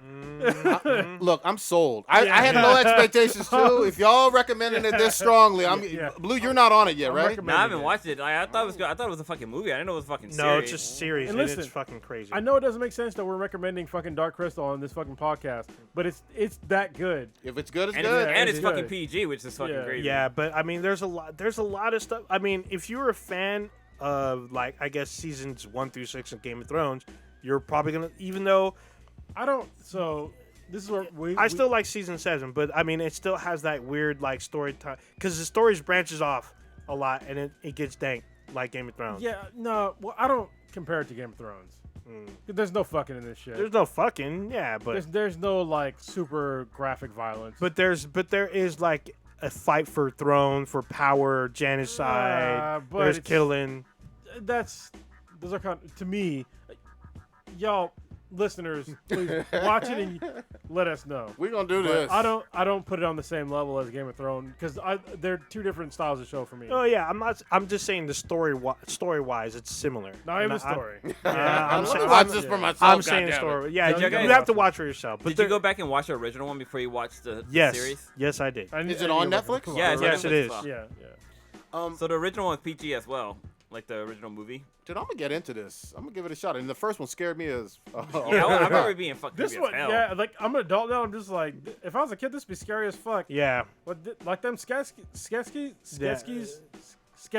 yeah, I can't say it right, yeah. but they're legit fucked up. They are. I was like, damn. And they had like all these other kinds of creatures that were all like fucked up looking too. I was Yeah. just like, man. I'm gonna watch at Some least 3 or crazy 4. shit. Dude, speaking of Dark Crystal, like I remember as a kid, there was a few animated movies out there that was fucking creepy as hell. Like one was like All Dogs Go to Heaven, like the scene where he's like in fucking hell and like the demon dog is like pulling him down. But there was another like creepy ass one. I can't remember what it was called, but I think it was something about trolls or some shit like that. And like it was animated. It wasn't like puppets or anything, but that shit was fucking creepy for a goddamn cartoon at the time. It might have been Black Cauldron, like Disney's little like dark secret. They don't like putting it out there, but it was kind of dark. And Sword in the Stone is kind of dark if you go back and watch it. I believe that. I will tell you this. I haven't watched it yet, but one of your other recommendations, I did have my kids watch Invader Zim. They went fucking crazy for it. Yeah, it's a fuck- So I was trying to tell them, I was like, hey, back when your eldest daughter was much younger, around their age, that's when the TV series was on. And they Yeah. were like, oh, there's a TV series? I'm like, yeah. Yeah. So we'll probably go back and watch the TV series. I need to still see the movie, but they fell in love with these characters, and they were brand new to them. They'd never heard of Invader Really? Zim. They didn't know what it was. They were just like, Netflix is recommending this. Let's watch it. They've watched it probably 9 times. So already. we're talking damn. about Invader Zim Into the Florpus. Yes. Which is great. They're gonna love the series. Yeah. It's like a great name for a game. Yeah. Yeah. It's that's I don't know how the fuck Netflix did that because it's still owned by Nickelodeon. Yeah, It they- even says Nickelodeon in the fucking show. They gave up the coin. yeah, you know. I guess. 'Cause- But yeah, that show was the movie was really good. Mm-hmm. Yeah, and they're pretty picky, especially on some things that they'll watch together and Yeah. on repeat. Like I said, 8 or 9 times. They're addicted to it. I can't wait to. I think I just got to buy the Blu-ray or DVD. Well, they're gonna love it even more because the original show, like, they go like way more in depth about like Zim and stuff like that. Yeah. Like they kind of started like way late. Obviously, this is like after the series. Yeah, they were bored after the series. Yeah, which is like super weird to me. But I mean, obviously, I have a 2.5-year-old, Yeah. so she doesn't know shit either. Yeah. But like the series, like when like they didn't even explain how like Zim is allergic to meat and No. water. No. You know what I mean? It's just like They just rolled with it and were like, these characters are it. Like Yeah. it worked. I used to have a big plush Gur. Yeah. Like his head was like this big and his body was like this big. Uh-huh. You know, so. But it's always weird to kids. Like, again, they don't have any concept of time before them. So, to them, it's not only new, but it's refreshing and exciting. And to hear that there's a whole 2 seasons, 3 seasons? I think 3. Yeah. Like it was basically like 2.5. Yeah. So this is what's weird. Now that we're not even gonna say so me and you, Mhm. we have kids. So when we were growing up, you know, we grew up with the same style of parenting, and I think what me and you probably both saw from like previous generations was through music. Oh yeah. We probably didn't watch as many TV shows as like our parents did from like back in the day. Older we did, Mhm. but when we were growing up, like music was like our link to like our parents. Oh, I absolutely. remember like listening like all the old music and shit like that. 70s Motown and shit. Yeah. So I think for like kids now today, they're probably gonna get the same thing through like a more diverse versions of media. So they're gonna get like more movies and more, you know, TV shows and shit like that. It's not gonna be just music. Yeah. So it's cool to them like get their hooks into them with like Invader Zim. Now they're gonna want to watch the old series. The whole thing. Yeah. So that's really awesome. Yeah. You know. Yeah. So I wanted to make sure I put that in there because I know you strongly recommended it. I have to see at least the movie for myself, though. I'm gonna Kinda- get an Invader Zim tattoo at some point in my life. Do it. So I'm either gonna get the Irkin fucking symbol or like a Gur. There you go. So. Dude, kind of jumping back to the Dark Crystal. I'm not sure. It's been posted on like, I think we're pretty reliable sites where I guess the little kid that was in Labyrinth, the one that played the baby, was Yeah. actually like in the making of the Yeah, he's the a Dark puppet- Crystal. Yeah, he's a like a puppeteer. puppeteer. Yeah. That's kind of So cool. that's like twist because I think Jim Henson made the Labyrinths, and so he's Yeah. like ended up working for that company. Yeah. But so the movie I was talking about that was a creepy ass movie as a kid was a Troll in Central Park. I don't think I've ever seen that. Came out in like '94, which is fucking it's fucking dark as hell. It's about like It's the little cartoon? Yeah, it's animated. It's about like this little kid who gets like lost in Central Park and like some troll finds her, and like it's fucking creepy as hell. Weird as So, fuck. Actually- so a hobo then, right? I was about to Basically. say. Yeah. But then the same thing happens in All Dogs Go to Heaven, where like the pit bull dog had like a little girl who can talk to animals, and so he was like gambling and shit, I haven't like seen that throwing movie since bets. forever. Dude, I think it's on Amazon Prime right now, but it's fucking that animation is dark as fuck. Wait, so you know what was really cool about Dark Crystal: Age of Resistance is that at the end credits when they roll, they match the puppeteer's name with the voice actor's name. Ooh, very nice. I was like, that's really cool. yeah. Because like, honestly, the puppeteer is just as important as Oh, yeah. the Yeah. fucking. Oh, person yeah. that's They're an talking. actor, basically. Yeah, because they're controlling like the. So first of all, the eyes Mm-hmm. in like a lot of the characters, they look really cool. Yeah. And then like when they're matching up like the lips to the voices pretty realistically.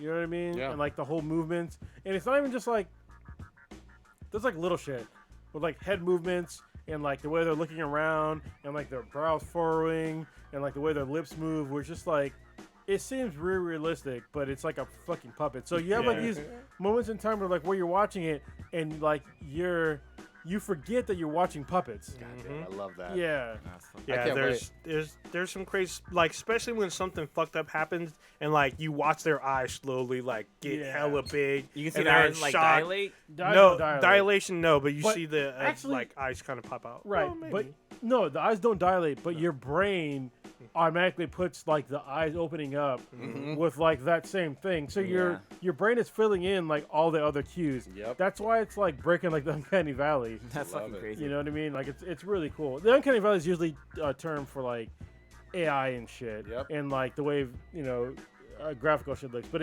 I'm applying this to like the puppets Yeah.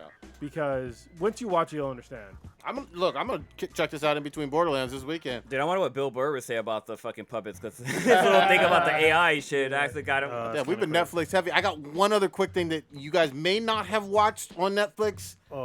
Is but- it another anime? No, it's not an anime though. I'm gonna actually save you guys' free time. I love Katie Sackhoff. Starbuck. Oh, you're talking about the Starbuck new- from Yeah, Battlestar she's in that new Galactica. show. She was one of those tour de force characters. If you've never seen the 04 through 09 Sci-Fi Channel Battlestar Galactica second series, not she the the red first one. dress? Yeah, She was the one with the blonde hair as a pilot. She's Badass, Starbuck. Starbuck, yeah. yeah. I never watched it. Really? Wow. Yeah. Oh, Yeah. it's You worth back and watching watch even it, to this yeah. day. I got suckered into going to the Oathbreakers Battlestar. We have, Parties. You used to have watching parties. Yeah, Viewing it was, parties. it was like a cook-off, really, because Yeah. everyone would cook and bring food, and we'd watch these. Watch like 4 or 5 episodes Yep. and like have hella Hold on. food. We did that shit like when I moved back too. We used to do it with Game of Thrones. no, it was Oh, Game no, of Walking Dead. Walking Dead. Yep. We did it with some Game of Thrones stuff back in the day. Yeah. True we did Blood. it with Oh, True Blood, yes. High School of the Dead as High well. School. Oh, Yes, yeah. that's man. right. I was like, what are we watching? And it was like, Once- oh, High School Dead. Wait till you Listen. watch this. I was like, oh shit. Once the shed is done, Yeah, let's do we're it. having parties here Let's again. bring. Yes, we fucking are. Yeah, with sure. the kids. Yeah. What was the name of the show that she's? You talking about the Netflix show, right? Because I Yeah. watched like the first one. So did I, man. It's Uh, called it's called Another Another Life. Life. Yeah. I mean, I like my good sci-fi. I love Katie Sackhoff, but god damn, this one was just. It didn't work at all. There's no chemistry between her and her co-star. I'll put it to you like this: I don't have anything against anybody or their lifestyle, but there are 2 characters that are in deep fucking space with probably 6 to 8 hours worth of makeup and hair done, and you're just looking at them like, there's no fucking way. Like, there's no way you're taking that much personal time, and you're an astronaut and an engineer, and you're on a vessel that is breaking down. You know what I mean? Yeah, and and it's also like we'll just call it Clichéville. Yeah. Like they go into Clichéville a little bit too heavy. Like so, me and my oldest daughter, we watched it, and the first one was like, I watched it, I was just like, they went heavy into Clichéville, like when the guy like basically mutinied. Yep. I guess I was like, why don't you just shoot him in the face? Yeah, and it's I the would've same killed the actor guy. that plays, I think, Superman in the CW. Yeah, I'm like, just kill Oh, the guy. Taylor Hoshin, Yeah. whatever. Yeah, it was like, I can't stand when like things are like get a little too cliche. You see it coming a mile away. Yeah. It's not well written. Again, I love Katie, and I'm glad that she has her own show, and especially Yeah. in the genre of sci-fi. But this, I only watched the pilot. This ain't it. And the reviews. Oh, so I from- only watched the pilot too. Yeah, Okay, but, yeah. but the reviews from even other people, I don't see many people liking it. Like, on Rotten Tomato and all that, everybody's pretty down on it. Yeah, because that like the Mexican chick was like super cunty. Yep. I was like, why are you so cunty? Yeah. And like the dude was like super like, I'm the dude. I used to be like blah blah blah. But he's like, I don't understand like why he was trying to get the shit back and like making bad decisions, like almost killing everybody, Didn't and like work. how he didn't die. Or how you have a general who doesn't care one bit about the security of the country with that alien probe on the planet, and Yeah. the general's worried about communicating with the aliens. No, the general's going to be worried about the risk to the Yeah, planet and security. that country. And this general, I don't have a problem with the female general or anything like that, but the general literally didn't act anything like military people we've ever seen on any television series. Yeah, and that's a problem that you know I was in the military, so Yeah. it's just like, I mean, don't get me wrong, not everybody like shoots first, asks questions later, because that's a stupid ass cliche. But at the same time, you don't just send a bunch of civilians to somewhere. No. Like you would definitely send the military somewhere Of course. if you didn't know if they were friendly or enemies. But you wouldn't send a fucking an entire spaceship worth of civilians Yeah. to go somewhere just to, like, check something out. But even on Earth, you have like those no armor plating, no uniform, those like scientists or whatever, just around this probe, and the general is just like, well, I really want you to communicate with this thing. Not looking at it as a risk at all. And I was like, what kind of general is this? Nothing was believable. She was generally stupid. Yeah, exactly. There's stuff like that. I try to, like, especially because I was in the Marine Corps, right? I try to, like, dumb down, like, especially since, like, now that me and K-Mac, we've been together for, like, a long time. Mm-hmm. And so she's always been a civilian. I was in the military. So it's like, I have to, like, dumb down, my when I watch stuff. I'm like, don't comment on stupid shit that has to do with the military. But there's sometimes where it's so fucking egregious. Yeah. You know what I mean? Where it doesn't make sense. Again, I've never been in the military, but I know that a general is going to at least be concerned about the potential risk of something that is alien and on your soil. Well, and especially when, like, you're sitting people in that aren't in the military. Yeah, exactly. It's like, what the fuck? How are you doing that? Yeah, dude. I think it was sitting at like a 12 or 13% on Rotten Tomato, and damn. it deserves all of that shade. On man. Netflix, it said that it recommends it to me 98%, like that I'm gonna like it. Yeah. Lost in Space was way better. Yeah, it was. I never That finished was- it, but it was way better. That's Oh, really really? good, That was yeah. it was actually pretty good. I'll It actually got- just look it up to find out when fucking season 2 is gonna drop, because it's already been more than a year. But I don't think season 2 is till 2020. well, no. So I'm looking right now, and I guess they're filming and everything, but I guess at New York Comic Con they're gonna have an exclusive panel, which Oh, hopefully good. they'll show some episodes. So hopefully It's coming up in October. yeah, October something. Okay, for sure. But I'm yeah, looking forward to that because the last season was so fucking good. it was good. Even though I didn't like the parents dynamic, but the rest of it was still pretty good. They should have called it a family space trip gone very, very wrong. yeah, pretty much. Well, it wasn't just them. There was like an arc, Yeah. pretty much. So that got all fucked up. I actually like the Lost in Space movie that they had with the dude from Friends. I I thought it was entertaining. Yeah, I mean, it it's wasn't a good entertaining. movie, but It's it not was that great. The only thing I liked about that was Gary Oldman as the Doctor. You could never go wrong with Gary Oldman. I Yeah. love him. Yeah, he's the greatest actor. I wish he was General Grievous. He was so close to being General Grievous. That would have been interesting. Yeah, Fuck. but everything got fucked up last minute, so that fucked that all up. Dude, we didn't- we could save it on here because I don't think anybody. I think it was Stitch who saw it, right? No, I saw it. Okay. as You want to well. give I a haven't quick? seen it yet. You want to give a non-spoilery impression, real quick? So I didn't know this, but the movie is damn near 3 hours long. God Yeah, damn, it's that's fucking a So lot. long. it's 2 hours and 50 some odd fucking minutes, and I've actually seen it twice. The What fuck? the So, fuck? Yeah, Wow. I saw it for So free. you must have liked it. I saw it for free the second time, but it's a really long movie. It's just different from the first. Well, it's 30 years later. Yeah, Gotta be but different. I guess like there's not as much Pennywise. I guess it's more of their issues trying to become a team again, which I guess because for 30 years, who you're still friends with from middle school, really. It's Like, hard. so there's a lot of that. I don't know how much different it is in the book.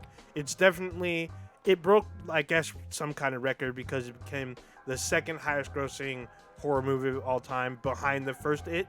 So, It did I well guess- financially. I know yeah, that, apparently those two, Almost you know, 100 million, yeah. I think. yeah. So I mean, it's definitely entertaining. I don't think it was as scary. There's some fucked up shit that happens, but I feel like it's more psychological than Was there an horror, I orgy? guess. Oh no, the orgy happens when they're kids. No, the orgy happens when Read they're the kids. book. The young kids are still in this as flashbacks. Okay, that's good. So it's not completely just the adults.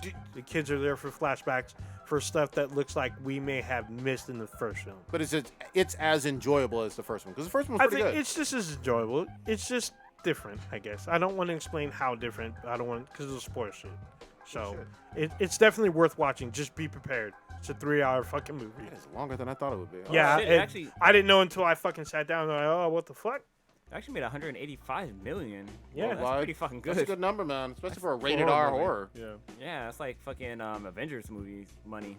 No, Not No, quite that, not man. quite. Not Not that. even Not quite close. that. Avengers, like in a opening weekend worldwide, was like 400 or 500, maybe 600 million. Worldwide, yeah. Yeah. Domestically, it'll make that. Yeah. It'll make 180 something. Yeah, but again, drastically Or more. different budgets too. Like Yeah. you have to Oh, yeah, remember for that sure. too. Budget Well, and for this drastically one was 60 different- million. drastically different. Like people that can actually watch it. Yeah. That's Yeah, ridiculous. because rated 17 R and up. limits your audience. There we go. All right, so can we talk about Demon Slayer for a minute? Yes, please. I'm not God damn. gonna, but I do want you guys to talk about it. Wait, 'cause it. where are you at? What's the last thing that happened? She met the butterfly. I think I'm like 3 behind. Yeah, she No. did the butterfly We'll woman. wait. Yeah, you need Sorry. to catch up, Yeah, man. we I, got- I Oh my will God. definitely. I'm gonna do it this weekend. 'cause we're- Sorry. We're gonna spoil the shit out of like yeah, your entire There's life. literally a Carol and character I Sunday want fucked to up fucking my die. shit. Like I was gonna watch Demon Slayer, and then I binged like 6 episodes of Oh Carol my and Sunday. God, dude. What? Of Carol and Sunday. Oh, okay. Oh, wait. yeah. Or Tuesday. It's Can wild. we actually roll it back a little bit? Okay. I only talked about this briefly because I didn't get the experience that the Oathbreaker did, but Crunchyroll Expo Oh yeah. because you did all the interviews. Yeah, so- and I got the portable mic over Yeah, there. thanks. A week late. I mean, whatever. Yeah. You got notes, bro? I mean, I got a few. Just Well, yeah, some please. real. I don't know what's on there, so you got to give me some. Oh shit. yeah, I'll break it down. I'll break it down. I did a quick interview with Terumi Nishi, who did the character acting. Hopefully, I'm not butchering her name from character directing from the 4th season of JoJo, which is really nice. I asked her some questions about those characters, which I love. The one that was surprising to me was Yoshiro Takanashi, who is a composer that did Naruto, Fairy Tail, Sailor Moon, and Zombieland Saga. The guy's like early 60s and has way more energy than all 4 of us combined. Yeah. Like he's just all over the place.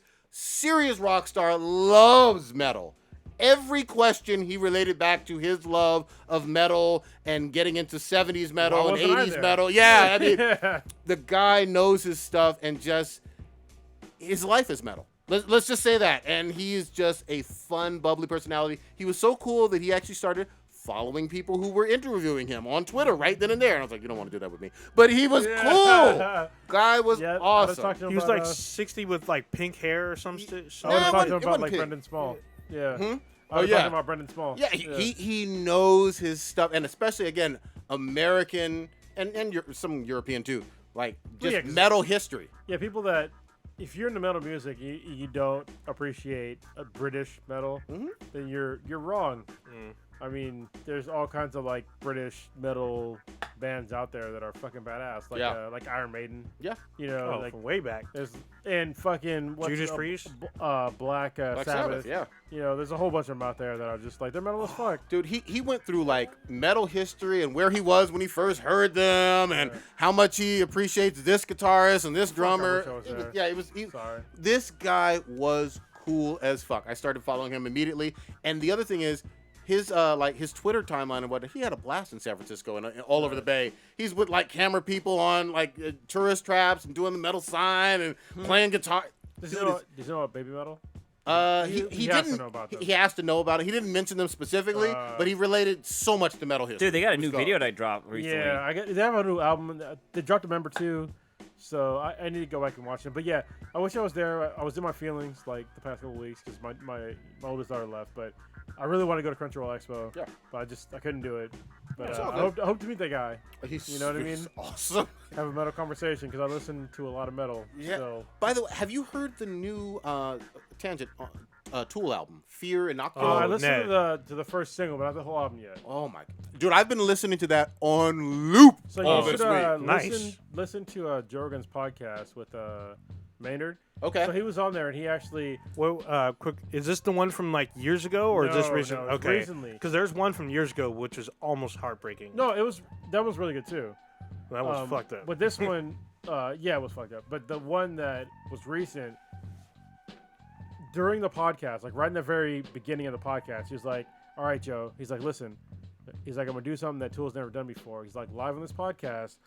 He's like, he's on his phone. He's like, I'm releasing all of our music on streaming services right Oh shit. now. Nice. And so it was the first time they released their music, like their back catalog, Yeah. on streaming services. Because before, like apparently it was an internal Tool, like conflict on Yeah. whether or not they're going to do it, and that eventually came to a consensus, and he dropped it on the podcast. That's great. And that was like last month. So I cannot recommend this album more. It feels surreal. It's apparently just amazing. Apparently they kicked Taylor Swift out of the top. Yeah, something. her fans are all pissed. I don't know why they keep comparing Taylor, like she's like the be all end all of music. Not for me. Like Little Nas X, like they're saying, oh, they keep keeping her out of being number one. I'm like, okay, well he deserved it. So why are you saying that? I don't understand. Taylor Swift is not the be all end all of fucking music. No, she's had a lot of Plenty of success, hits, a lot of hits, a lot of successful albums. I'm sure the current album is probably good, but I mean, I don't enjoy her music, but I understand that she has fans. But at the same time, her fans are not every fucking single person on this goddamn planet. Here's the deal. They're getting obnoxious just like the Beyonce fans in a lot of ways, if we're real. But let's be real, Lemonade was really good. Of course it was. Actually, gonna- did you hear the Netflix or did you watch the Netflix her concert? documentary. Oh, No. yeah. That was actually a really good Netflix concert. I'm not trying to join the Beehive. I couldn't do it. Speaking of which, not Bayhive. about music and billboards and Taylor Swift and all that. Did y'all see about how these millennials, again, thought that Post Malone put on Ozzy Osbourne? Oh yeah, I saw that Apparently shit. they didn't know who. I'm sorry, what? These millennials had no idea who Ozzy Osbourne was. So they're making posts on Twitter saying whoever Ozzy was, Post Malone bigged him up. So it's a good thing. Post Malone just put this dude on the map. I don't know who Ozzy is, who this Ozzy guy is, but he's about to blow up Yeah. because Post put him on. I'm like, what the fuck? Hold the fuck on. So we're going to talk about, like, these are problems. So the millennial problem, it's a really unique problem to, like, us or on this podcast. Because all of our parents, when we were growing up, we listened to, like, their music. Of course. So I knew all about, like Al Green and shit, like, before I was born. Stevie Wonder. You know what I all mean? of them. But these millennials, like, who are their parents? Like, what the fuck? So my daughter, she knows all about Metallica. She knows about Ozzy Osbourne. She knows all about metal. Yeah. She knows about, like, old school 90s and 80s fucking R&B groups. But who the fuck are the millennial parents? Yeah. I don't fucking That's know, what I man. want to fucking know. Yep. That's what I want to know, because are they older or younger than us? They have to be older than us. Yeah. They have to be as Right. old as us, maybe. Yeah. No, they have to be Not older. have to be than older Well, us. remember, old ninjas Not in a older different than- generation. Oh, yeah, I Don't was about to say. What? They have to be older than us, but at the same time, like, how did they fuck up that bad to where you didn't pass down these generational knowledge to them? Like, what did they do? I'm gonna go one step further because remember, Ozzy's had such a long fucking career. He And- was a man in his 50s when he had a reality show. Yep. Yeah. Remember that? Yeah. Like, Sure. that was in the mid Poop on the 2000s, carpet somewhere in the again. 04, 05. Yeah. Yeah. That was Literally- before the fucking Kardashians. Yeah, Was it that around was the a same time? hugely successful reality show with him, way past his prime musically. Yeah. Yeah. So, Listen, all right. If you listen to this podcast and you do not know who Ozzy Osbourne is, listen to a song by Black Sabbath called War Pigs. Oh, And listen to the song, but listen to the fucking lyrics. And then if that doesn't touch a part of your, like, you need to understand, like, the lyrics. All right? But me being in the military, it touches me a little bit, like, closer to home. But listen to the lyrics and, like, apply it to, like, and just understand that right now we're still fighting two fucking wars. Right. All right? Still. I wanna one up you just a little. Listen to War Pig Star Wars Edition. No. The Dude. original, goddammit. No, listen to the song is the original version, but it Okay. has clips of the entire Oh, like okay. Star Wars saga Yeah. along with it. So it mirror Empire Strikes it Back, tries yeah. to mirror the actual lyrics of the song, Yeah. like almost literally with cuts from 8 films. It's So actually good. pretty fucking You know, dope. you know what we need? We need another fucking dope ass fucking Guitar Hero game. Like Guitar Hero to make some yeah, fucking those- game for some like of the those are newer good. consoles, because like There's a lot Rock of Band rock 4. songs. It was good. yeah. I mean, I have the equipment, but but let's do this. Let's tease something. Hopefully, when Stitch is back next week, I want to get into something. It's not metal related, but I want to talk about the best hip hop duo of all time. Oh, shit. Oh, my sister oh got my mad. goodness. Yeah. Oh, yeah. But your sister was mad. Stitch was mad. This one, I got a whole lot of evidence, but we'll do it We next gonna week. wait? We'll Okay. tease it. We'll tease it. But let's, for right now, today, let's kind of wrap things up and talk about what we got populating. For sure. Old Ninja, what you got populating this week? Definitely some Gears of War 5 within the next like 12 hours, and then after that, Borderlands 3. I got to pick that up because I already pre-ordered, so I'm getting whatever pre-order bullshit from GameStop, so I'm be playing that tomorrow night. Look for us on either Twitch, Yes. or even YouTube, either one. We'll probably send out notifications. We're gonna be twitching out our first playthroughs or whatnot. You'll see us most likely as a squad for Yes. once. Yep. At least 4 of us for Well, once. Yeah, so tomorrow I'm gonna try to. Actually, yeah. Because we have to but- install the game too. So Well, yeah, I have Yeah. to download. Well, I have the physical disc, but I have to probably get patches or whatever because Yeah, it's always yeah. down patches. Which is a shame that I'm accepting this now. It's like accepting fucking herpes. oh god dang. Just saying.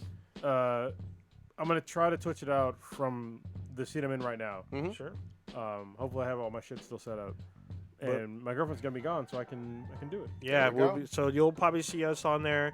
I'm gonna switch between Gears 5, Borderlands 3, and I'm gonna try to sneak in some Control because I'm playing Control because that game is actually kind of addicting, even though it has weird frame looks rate fun. slowdowns. It's a fucking crazy game. There's a lot of shit you can do. You feel almost like Jedi godlike, but Look, there's some issues. I'm docking points from them for not having Janet Jackson in it. Fuck them. Oh god dang. Yeah. All right, Blue. All right, were you good? It's like people are listening right now. What the fuck are you talking about? Yeah. Listen, you long fucking bastard. Janet Jackson had some badass albums back in the day. Yeah. Listen to If and start fucking, all right? Yeah. Dude, all of her songs about fucking. God damn. Yeah, pretty much. Oh, on Sunday I'm Oh, going. no, not If. What was the one that was Anytime, really... anywhere. Anytime, Anywhere. anywhere. That was Oh great. yeah, That that's was a on good the same album? Yeah, the same album. Yeah, it's on Yeah, the same Yeah, album. that's a better album to fuck to. Yeah. Or a Did better you- song to fuck to. Did you know Bruce Leroy's in that? In Oh, the- yeah, when yeah. You go All watch run the up, video? yeah. Time at? Damn. Yeah. Yeah. He's All in right, that Blue, video. Blue, what you got wait, populated? oh, with the Sunday is San Francisco Giants baseball game, and it's Star Wars Day that day. Nice. I'm going to that. Good shit. Blue, what you Well, got? since you said that, the following week is Batman's fucking birthday, and so they're gonna have Giants thing at with Batman bobbleheads. So Nice. I'm gonna try to Sweden and see if we can go to that, so I can get that. But so this weekend is actually this Friday is I guess Blue Senior's birthday, so I'm actually going down to LA to see my dad for his birthday. I'm definitely gonna pick up Borderlands 3 tomorrow. Be there at 9 o'clock to pick it up. Actually, I've been living in my house without TV, so I gotta get a fucking TV. I gotta go pick up my TV and take it to the house so I can actually play the fucking game. But I've been just doing home improvements to my new house, learning a lot of different things. Like I was able to make because we have light switches, but they control the outlets. So I made it so the top outlet is controlled by the light switch, but the other one it's always have power going on, which is fucking. I don't even know why they even do that shit, but yeah. So I was able to do some shit like that in the house. But That's always fun. I'm doing someone else's fuck up. yeah, well, it's funny because like I'm like, I hope my house doesn't fucking burn down because I fucked up somewhere. But so far the house is still together, so nothing's I bad. mean, what's the worst thing that's going to happen? It's going to burn down. You got insurance. You're good to go. There you Yeah, go. Buy that's another true. house. Hey. That's what insurance is Fuck for. your neighbors. Yeah. And apparently, well, something I just learned right now. There's a Batman running marathon next week in LA. Oh shit. Are you going to do that down there? Well, no, it's next I was weekend. gonna I'll say, probably be back. You're going to run a fucking marathon. Well, with it's a no 5K. training? Okay, that's not a marathon. Well, it's listed as a marathon. It's Okay. listed as a marathon. I'm not calling it a marathon. Well, it's a 5K. How about that? Just a 5K. Okay, because I was going to say a marathon and a 5K are fucking drastically different. Yeah. I know a marathon, 56.2 That's like saying, hey, miles. I've got a 26. 3-inch dick, but I'm going to call it an 18-inch dick. It's But, either yeah, they got a 26 Batman for the thing. full marathon or 13 for the half. Yeah. 26.2. But I'm thinking about maybe going to it because you get like a cool Batman fucking medal at the end. Like instead of like you know how like with when we did Spartan Race, so you get like the circle thing, but it's like a Batman symbol that's like goes across your whole chest. Looks fucking dope. I know you're Do going it. to do this. Yeah, Yeah, I know Maybe, you're but going going down to LA twice and you know my mortgage is due soon. to try. But you get the symbol. Fucking Damn. dude. And I can fucking brag about it too. God damn. Kronos, what you got? I would like to thank Blue last weekend for helping yeah, that's helping out with the Infinity Base. We have the first layer of the walls done, and Nice. we have the first not only just the drywall, but also like the mudding. So we have good. like the covered everything up. Looks nice. For now, it's a little rough, but it looks nice for now. We're gonna put another layer on top of that. Okay. But I need my father-in-law to help out with like the ceiling. Oh, yeah, And yeah. so we have to basically it's on hold until we get the ceiling done because it's like a lot of fucking crazy angles that we gotta fucking do Oh, yeah, yeah. and work out. I really Weird need fucking him. geometry and shit. Yeah, I need his help because he works for fucking NASA. All right, so he's a smart ass dude. But unfortunately, my grandmother-in-law, she got injured. She broke one of her legs, and she's up there in age. Yeah. So he's going down there to help her out to like get things done. She's basically bedridden until her leg heals. So I'm like, all right, so we're gonna be on hold until she heals or she's good enough to like get around her house. Sure. So, but once like she's healed, like I'm gonna ramp up. Yeah, let's like, do it, getting man. shit done because it needs to We're get fucking close. done. We're real close. Yeah. Like Dude, you don't understand how close we are. dude, it's funny because I was fucking around on VR because I set up my VR in my house in my home office, and I was doing the Google Map thing in VR, and I was like looking over your house, and in Google Maps now they have your shed in the backyard. Oh shit. Yeah, it shows the shed and like your tent thing off to the side. So Wow. whatever the Google Map view is pretty fucking recent. It's kind Wow. of crazy. That's amazing. Yeah. But it's, Scary. it's once it's done, y'all are gonna be. You should be impressed. Hell yeah. 'Cause it's gonna be fucking cool. Blood, sweat, and Yeah. tears, It's man. gonna be cool. Mhm. And we're gonna have like, if you're wondering why we haven't had like any reactions done lately or any celebrity interviews done lately, it's because we're in a fucking garage right now, and I don't want to do a celebrity interview in with the background with my refrigerator and my goddamn comic book stacks and my fucking washer and dryer. Agreed. You know what I mean? So, but once that shit's done, I'm gonna put out, me personally, a lot more content, and a podcast in general. We're gonna start wrapping up content. Yeah, plus we'll have some cool stuff on the walls. Yes, because there's a lot of stuff that like my oldest daughter, she made a sculpture for me for Thanos, like his head. Yeah. That's going on the wall. You know, I have a whole bunch of other shit that's gonna go like up in the background and shit. It's gonna be fucking dope. Almost there, man. But you gotta wait. Almost there. For me, I fell down a Red Dead Redemption 2 hole. So you fell down a hole. Yeah. Fell down into the hole. What's the name of that little girl that fell in the well? That was a long time. Oh, ago. Samara Yes. from fucking The No, Ring. I'm talking about like No, real no, life the thing. 80s. Oh, yeah. It could have been 90s. Yeah, whatever it was. I can't remember their that. name. Anyway, but I'm obviously going to put Red Dead on hold because it is Borderlands 3 time. I'm watching some goddamn dank puppets this weekend. Fuck everything else. Oh, and real big shout out. I finally caught up on most of House of X, Powers of X. Oh, dude, it's so good. I love it. I love all things X-Men, and Jonathan Hickman is doing the Lord's work, goddammit. Much love to him. So, take us on out. All right. You just witnessed the dankest podcast on the internet. We are Black and Black times Infinity. Infinity. You can check us out on YouTube with Black and Black times Infinity. You can check us out on Twitch with twitch.tv/BThenBTI. That's BTHANBTI. On Twitter at BThenBTI. You can check us out on our official website, binheadproductions.com/BThenBTI. On Amazon, we have an app on there. Download that. You'll listen when we go live. And then we're on Player FM, Stitcher, Radio Republic, and we're on Spotify now. Is that correct? Soon to be on Pornhub. We might as well be on Pornhub. Fuck it. Are we on Spotify? Is that correct, Cronus, or nah? Spotify. Actually, I don't think so. I'm gonna work on it though. Okay, sure. Yeah. And then Next weekend. there you go. Oh, and on Instagram, we have an Instagram. Check out all of our fucking shit with BTI. We have a bunch of cosplay pics that mostly blue tick. Huge anime titties. God dang. Learn your history, millennials. Respect Damn. your shit.